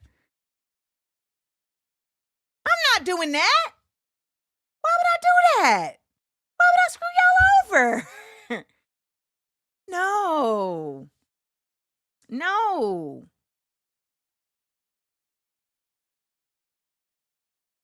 I don't know, but I don't know. But your order is here. If you don't get it if it's after the end of the month and you haven't gotten it, absolutely hit me. Because again, sometimes things fall through the cracks. So don't do that no more. Okay. All right, let's get back to the news. All right? Let's get back to work. Let's get back to work. I know y'all be so sick of me, but here it is. AmandaLand. 60-second headline. And I run down some news right quick. Run it down, mama. Put us on. Shout out to our volunteers that we're helping for this week's show at Lincoln Center. Raquel, the famous Raquel from our review episode with the amazing hair, as well as Nasra, the famous Nasra, who always be having very valid comments and points that I put up here on the screen, as well as Marquise, the fabulous Marquise, who owns now the title of first cisgendered male to show up and volunteer for Smart Funny and Black Productions. Yes. So shout out. They were there, and they were incredible representation for the AmandaLand Exports merch table, and they really represented. So thank you so much. Now let's get into our 60-second headlines. So I don't know if you've been seeing, but every time that the hostages are being released from the H group, they do like a presentation. Okay. And they do a presentation. They give them goodie bags. It's a whole thing. And we have covered it on the show in the past where they're coming out smiling. They always look relaxed. They're like kikiing with the members of H group. And let me just also let you know that the members of H group who are taking care of the Israeli hostages, they never show them their faces, even when they are behind closed doors or in the tunnels, etc. So there's been a whole lot of hoopla because in the recent exchange that took place, y'all, there was a kiss from an IOF soldier. Yes, an IOF soldier kissed one of the members of H group in a loving way. And this has got the Israelis so upset. نتابع معك الذين تم تسليمهم 24 أسيرا وبقي قيدا على قيد الحياة وبقي أسير واحد ليكون العدد 25 وانتظر أن تستكمل عملية تسليم جثامين 4 من الإسرائيليين أيضا خلال الأيام.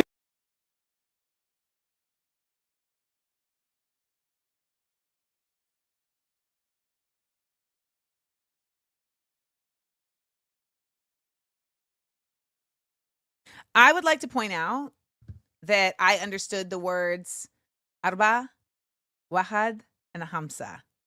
Okay? Your girl's getting her Arabic on. Yes. Arba is the number 4. Wahad is the number 1. Khamsa is the number 5. Wahad, ithnain, thalatha, arba, khamsa. Okay.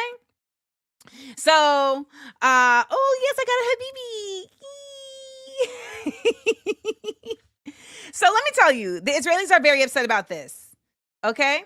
They're very upset about this because this actually messes up their whole stories about the H group being savages, about them being terrible, and, them harming their hostages. There's been war now from the Israeli side, just one side, on the Palestinian people for over a year, 500 something days. These hostages have been there and they've known that they were there and they have not made any effort to go and get them out. And the one time that they still ended up breaking, harming people unnecessarily, civilians, that being said. So now Israel is saying that they don't want to do any more. They won't release any hostages unless they won't release any Palestinian hostages, which, by the way, it's supposed to be, okay, you give us some, we give you all of these, because they have hundreds and hundreds and hundreds of Palestinian hostages. And no, I'm not going to call them prisoners because they haven't done anything wrong and they have not been given a fair trial. They just sentenced a 15-year-old to life recently in their military prisons because this is how apartheid works. But now there have been a delay in releasing these Palestinian hostages because they're saying that they don't want these presentations to take place any further. And this is the thing. This is why you have to start waking up to really understanding, hold up, this country of Israel as it operates cannot continue to operate this way.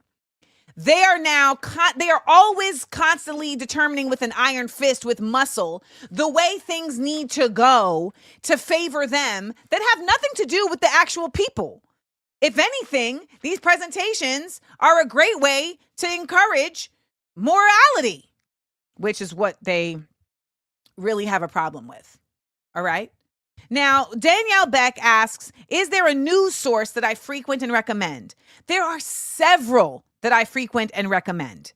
Several. When I put up videos, you should be looking at who are the videos,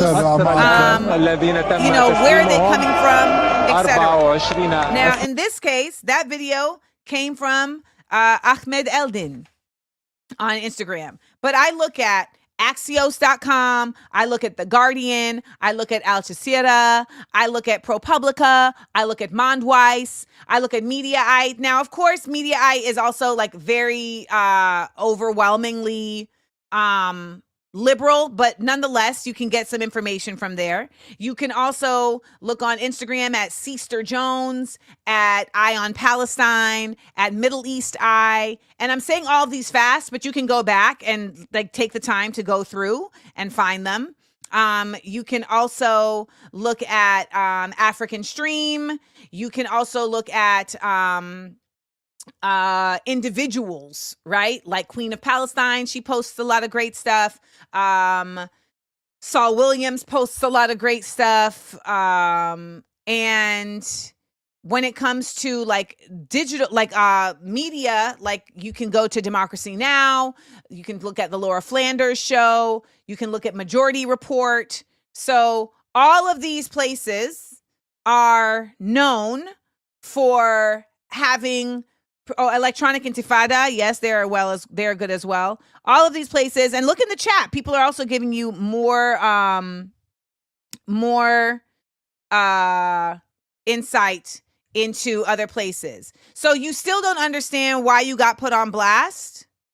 So you got put on blast because you asked, where can I find a video?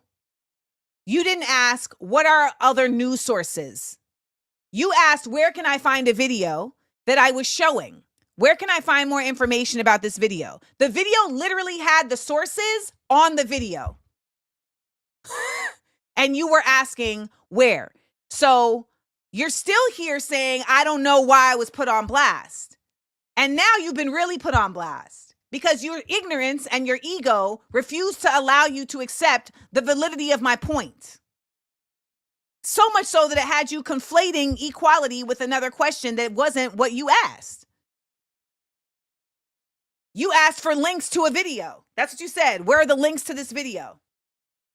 This person said, can you name any other places where you are getting information from?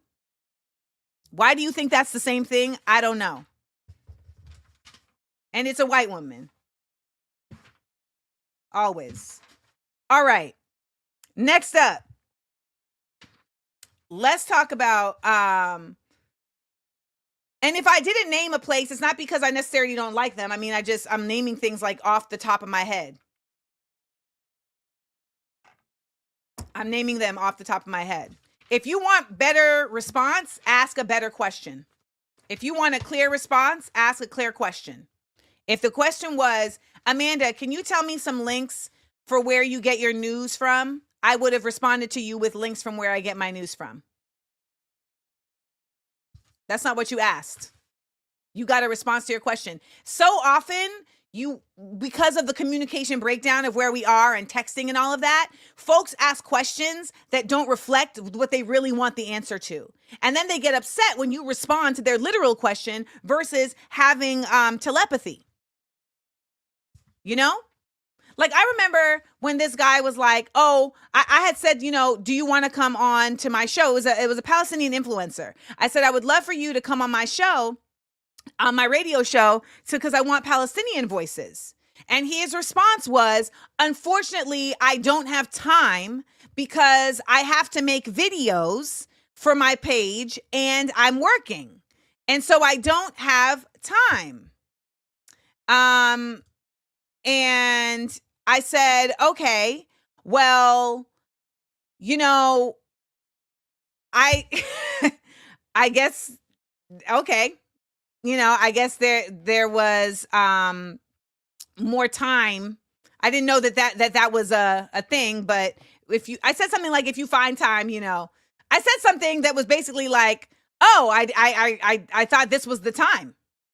And he didn't like that I didn't simply just take that. And so then he responded back and said, oh, I already put that person in timeout, by the way. So then he responded back and said, you know, I really have a lot going on with my family right now with what's going on in Palestine. And it really is insensitive of you to be not respectful of that. Well, baby, that's not what you said. You didn't say that I don't have the mental space to do this right now because of my people. You said I don't have time because I'm making videos. So that's what I'm responding to. Say what you mean. Say what you mean.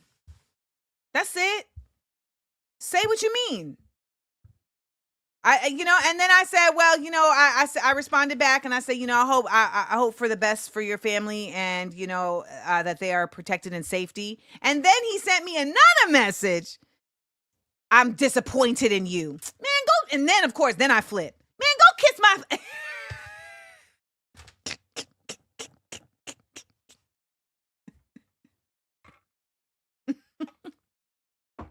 Then I'm a flip. Once I continue to be graceful with you and you continue to keep trying to, put your foot on my neck, then I'm a trip. Y'all, this is a 2-hour show right now. And I'm still not done. Okay. So that's what I thought. That's what I thought. But, what do I know? So let's talk about these deportations. Now, what we're seeing with the deportations is, in America, in the United States, there's a real great effort at trying to say that everybody who's being deported is somehow a terrible rapist. They are a drug czar. They are a, person of ill intent, etc. Mind you, none of these people have had trials. None of these people have been able to go in front of judges. So it's literally just because you're here illegally, you are they take it to another level. And there have been nations like Colombia and Mexico who have said, you're not going to treat our people like criminals. You're not going to have them in shackles. You're not going to have them trapped in a hotel in Panama. No, you are going to treat them with regard and respect. And we are going to treat them with regard and respect. And it's been really beautiful to see that in how the Mexican folks have been welcomed home. And Claudia Sheinbaum, she's really not playing with Trump. And she does so in this really calm voice.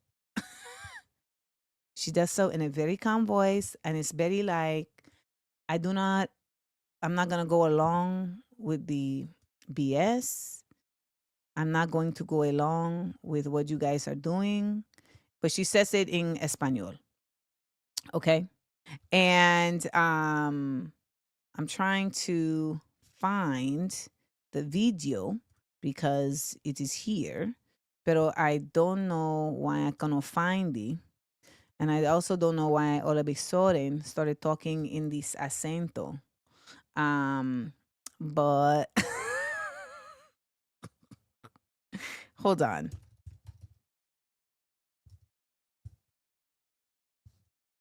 All right. I'm going to find this video. So I think it really is important to show these videos because I want there to be so much more regard and respect for the fact that these are individual people.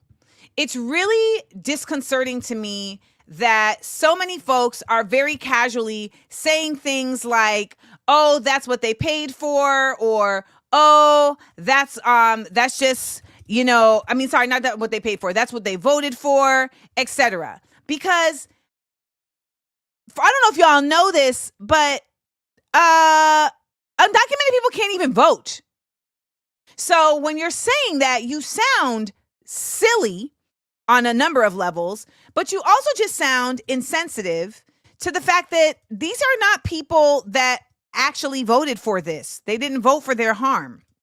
And yes, there are people who did vote for these people's harm, but those are not the same people.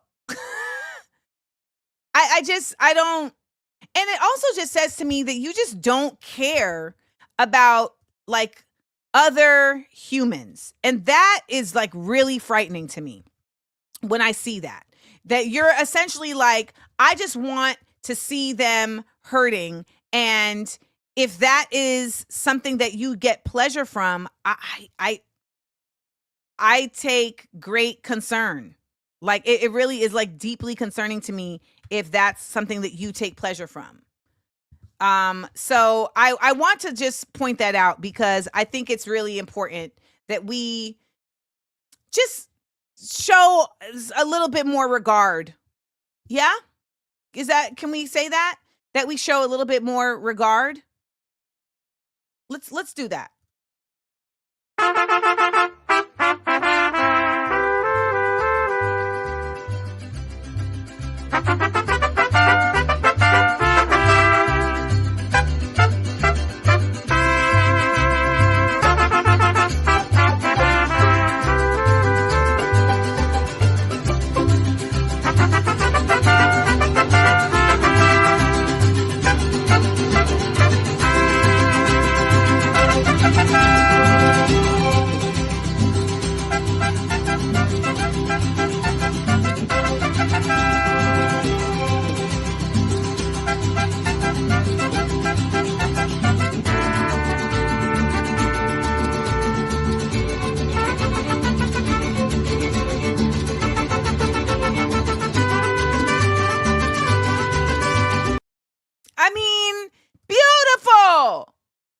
Beautiful. And they're bringing people back and also providing them with services. And they're also very much saying, like, we understand that a lot of people are leaving because the cartels have why did I say it like that? Because the cartels have taken over their towns. And we know that we got to get in bed with figuring out how to dispel that. But we also know that the United States is 100% a part of what is allowing these cartels to continue to exist. Claudia Sheinbaum has said that very clearly. So shout out to all of my Mexicanos. On Wednesday, we're going to talk about the Underground Railroad that went to Mexico, because it is imperative that we actively rebuild the coalitions that were built in the past amongst communities and really get that connection back in order. All right. So shout out to all of my Chicanos, my Mexicanos. You know, as Eliza says right here, some people don't have to feel the pain of being far from their homeland because of responsibility. And that's such a true thing. Like, I don't think a lot of people can really understand that people are not leaving their homeland because of choice. It is necessity. That's a very different thing. It's necessity. So many people leave not because they want to, but because they have to, either because they don't feel safe or because they cannot provide for their families. And when they leave, they still send money back, but they can't see their families. They can't go back. They cannot reconnect for years and years. You know, you'll see these videos on Instagram, you know, or online where there's these like, oh, I haven't seen my mother for 8 years, haven't seen my parent for 9 years. And I'll see people in the comments like, I mean, dang, like how you ain't see your parents or you ain't see your family for 9 or 8 years. It's like, you all have no idea how things work. And that is why we got to get clear on how things work so we can better be supportive and empathetic, and we can better be about change and making sure things work better. Now, when we talk about the way things work, we cannot simply talk about them under the auspices of the American United States consciousness, okay? We gotta talk about them in the context of a global context. That's why I always say that this show is through the lens of a Black American woman, but with a global consciousness.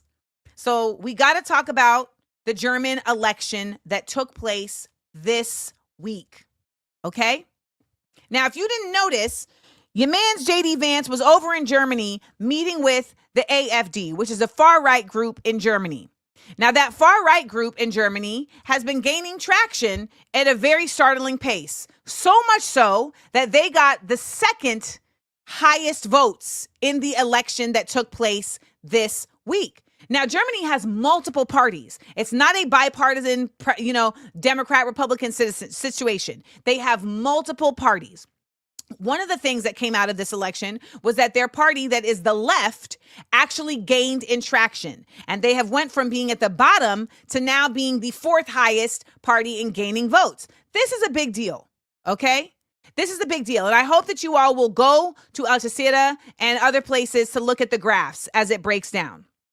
Now, when you look at the winners of the election, you're going to see that the winner of the election is the CDU-CSU. They unseated the SDU, which was the actual incumbent party. And the CDU was founded in 1948.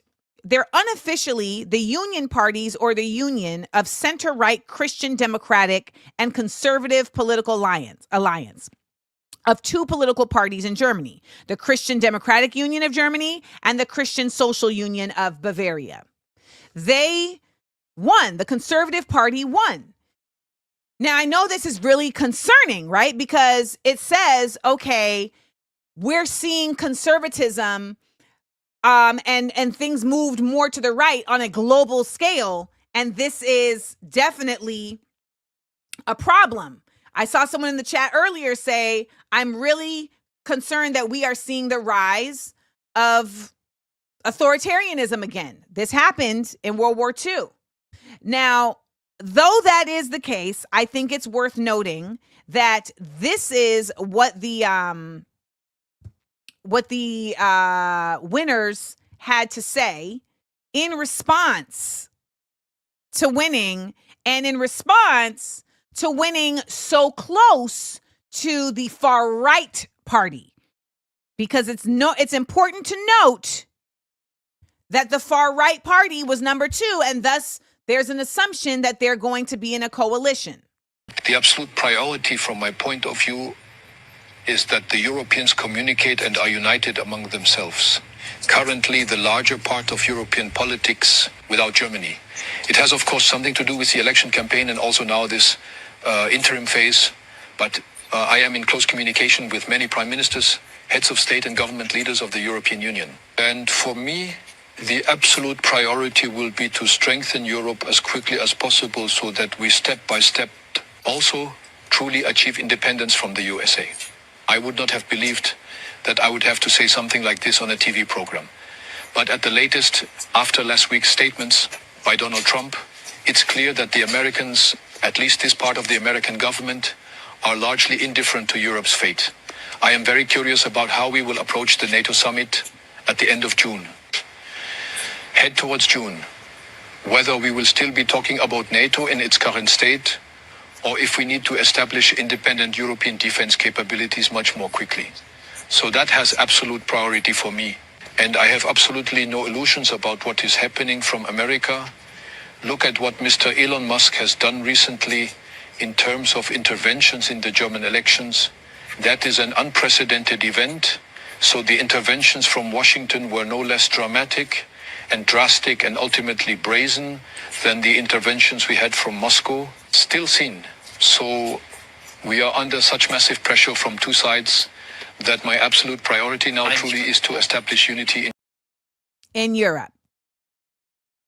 This is important to note because he is saying, no, we are not going to go along with the trajectory of the AfD, which is to align with the United States, thus aligning with Putin, thus unaligning them with Europe. World War II saw Germany acting as an actual villain in Europe as it continued to try to usurp power from other countries. They did so in Italy, they did so in France, they did so in the Netherlands, they did so in Poland. And they were continuing to do so until Russia and America, the United States, said, all right, we're going to put a stop to this. because they also allied with Japan, and the United States was honestly like, I mean, this ain't really our fight, until Japan came at Pearl Harbor and said, actually, it is. And then the United States said, okay, I guess we're going to have to, because we thought y'all was cool, but y'all came and caught us. Yeah. So at that time, I want to also remind you that there was a rise of the far right in the United States.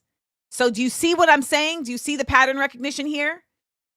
At present, you have the United States that has a rise of the far right. So back in World War II, same time as Germany had a rise of the far right, there was also a rise of the far right in the United States, as well as a rise of the far right in the United Kingdom. A lot of people don't talk about that, but there was. And if you want to find out even more about it, but in a fun kind of way, you can watch Peaky Blinders. That's my Peaky hat right there. Okay? So there was a rise of the far right, as well as with Mussolini in Italy. So there was a concerted effort in World War II to have a rise of the far right. However, there is no honor amongst thieves. And so treaties and alliances got broken with the effort to trying to take over. So when that happened, you saw Japan bomb Pearl Harbor, and now the United States had to change their alliances. Now they had to ally with countries that were already being taken over by the far right, because they said, oh, shucks, we didn't realize we were going to be taken over by the far right without our choice. We thought we was rocking with y'all, but now y'all are saying, no, you want to actually have us be under y'all. Oh, wait, no, we got to switch up. We got to switch up. So now here we are in 2025, and Italy has its own far right mess with the chick over there trying to do her best to be the next Mussolini. And we also have the India. We have the president or prime minister of India, Modi, who is also an authoritarian leader, who is absolutely putting Muslims at risk and harming them with his continued effort as using Hinduism to push his power and presenting it as basically presenting Hinduism as a nationalist ideology that he can wield behind people to get them to harm other people. So I know that I'm doing a lot of talking right now. So you may have to go back and listen, because what I am saying does align, but sometimes it's very difficult to get all of these thoughts out in a cohesive fashion. But the idea of making India an ethno-state under the same, pretense of Israel being an ethno-state is not about empowering individuals of a certain identity. It's about hoarding power for an individual leader under the guise of elevating identity. It's literally just using people. That's it. And you see that exactly as Ghada Yassin points out. Ghada, right? It's Ghada. Yassin points out here, because regardless of race, they're allied because they're like, I just want to have my power in my spot. But that, again, is not going to last, because it's never enough. It's never enough. And yes, there were race riots last summer in the UK when you had white people attacking immigrants that were living in a hotel. And because it was like, oh, these are migrants, not even living in a hotel. They were just living there, and they're migrants and they're taking from your community. And it was like, these people ain't got nothing to do with you. Go eat your funny wuddles and finger wiggles. That's what British food be sounding like. Kheda Yassin. Kheda. Okay. So I just know that it is important that you pay attention to the whole global sphere of things. And sometimes it's not even necessarily because you can do anything about it, but sometimes it does give you some some insight into where things are and where you can go. And there is a really strong movement in Germany of the people that are saying we're against this. And you can't say to me for 2 seconds that there isn't absolutely some level of infiltration into their voter system by the Elon Musks of the world. Oh my gosh, really, Yanelva? Ryan Elva said my Arabic is on point. That's a hard letter. Chassa. So, and Tiffany points out, yes, and it helps you understand what perspective you should have. And the perspective you have is going to be really important to know what literature you should read, what actions you should be putting forth, who you should be rocking with, where you should be aligning, all of those things. How you teach your children. Okay. How you teach your children. So there you have it. Y'all, it's 12:19. Don't say I ain't ever gave you nothing. This was a long show, and I didn't even do all the things that I planned. But that's all good because we got tomorrow's show, and I'm ready. I'm ready for all of that. So, thank you all for joining. I think it is high time that we get into our that we get into our PSA. AmandaLand.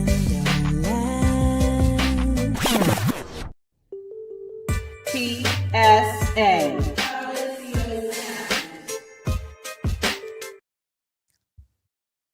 So check this out.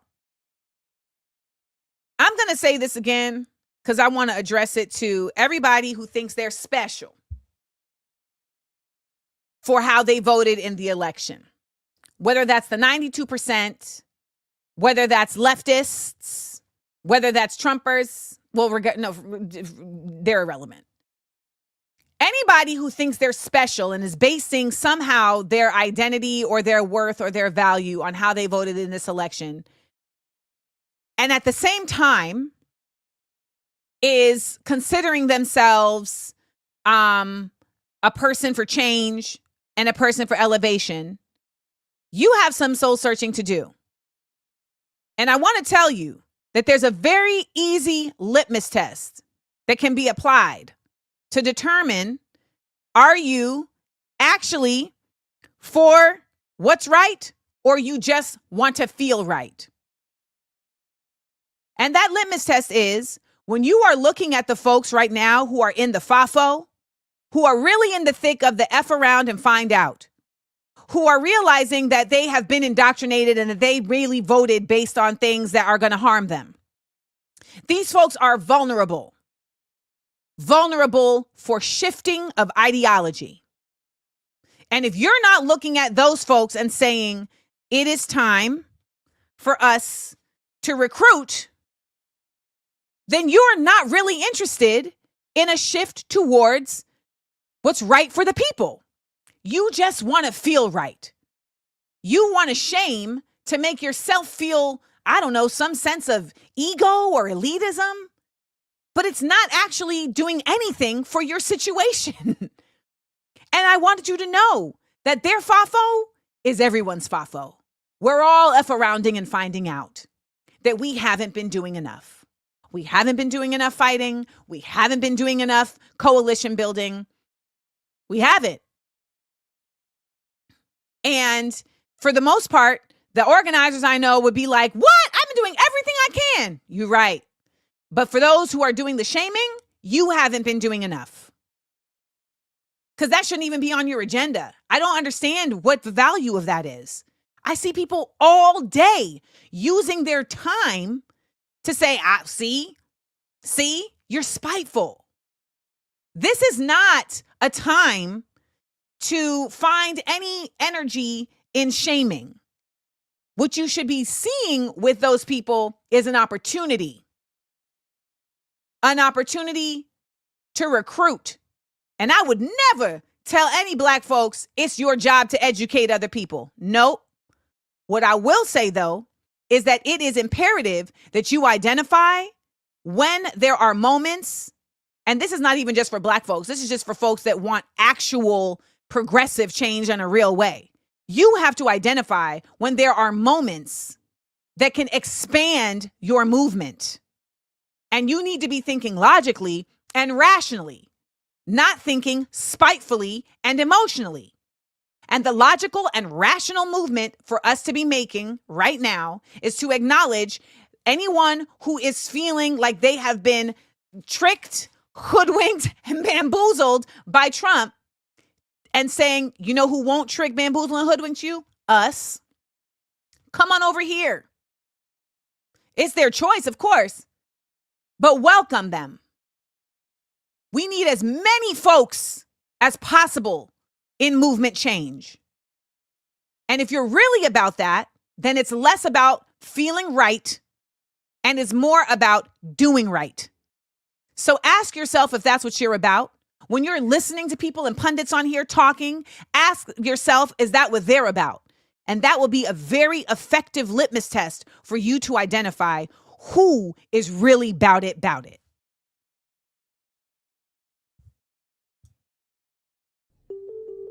PSA.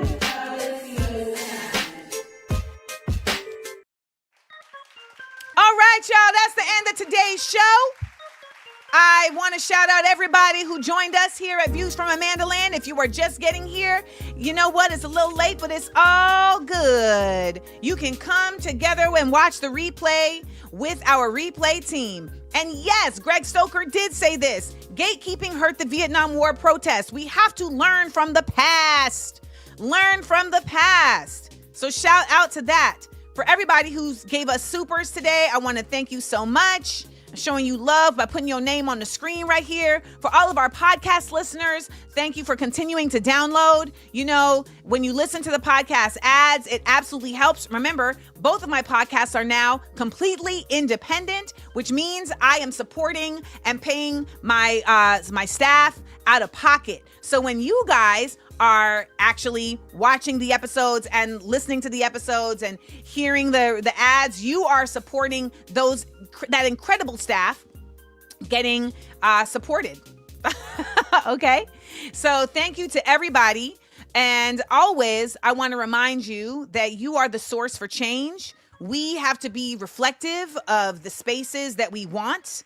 We have to be living in that on a regular basis. It doesn't mean that anybody is perfect, but what it does mean is that there's a consciousness that we have to gather and continue to uphold. So thank you again. If you came out to the show this weekend, I want to also thank you. Remember, again, always subscribe, like, and comment so that we can keep Views from AmandaLand going. We need 10,000 views on this episode, y'all.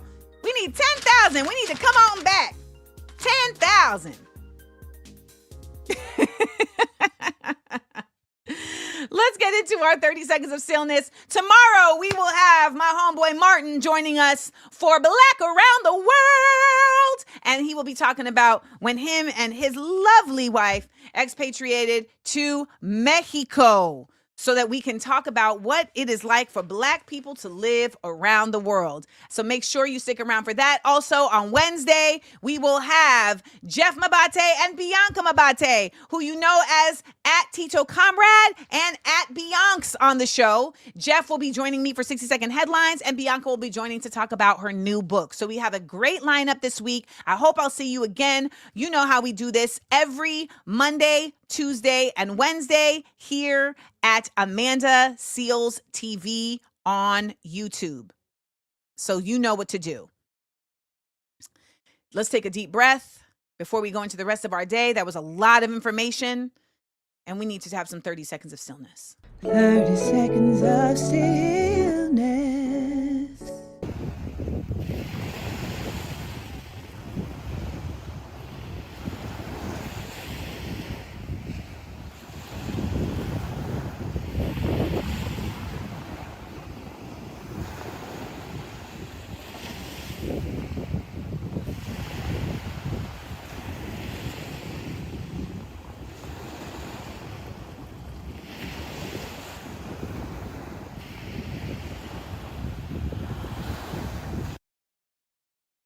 I enjoyed laughing and learning with you. Please make sure to like, comment, and subscribe. And tell your friends. Also, listen to the podcast. It's available everywhere pods are casted. Listen ad-free by subscribing to Patreon Amanda Seals. Come on and join the Seals Squad. Views from AmandaLand, live 10 a.m. Eastern, Monday through Wednesday, with content on Thursday and Friday at YouTube Amanda Seals TV.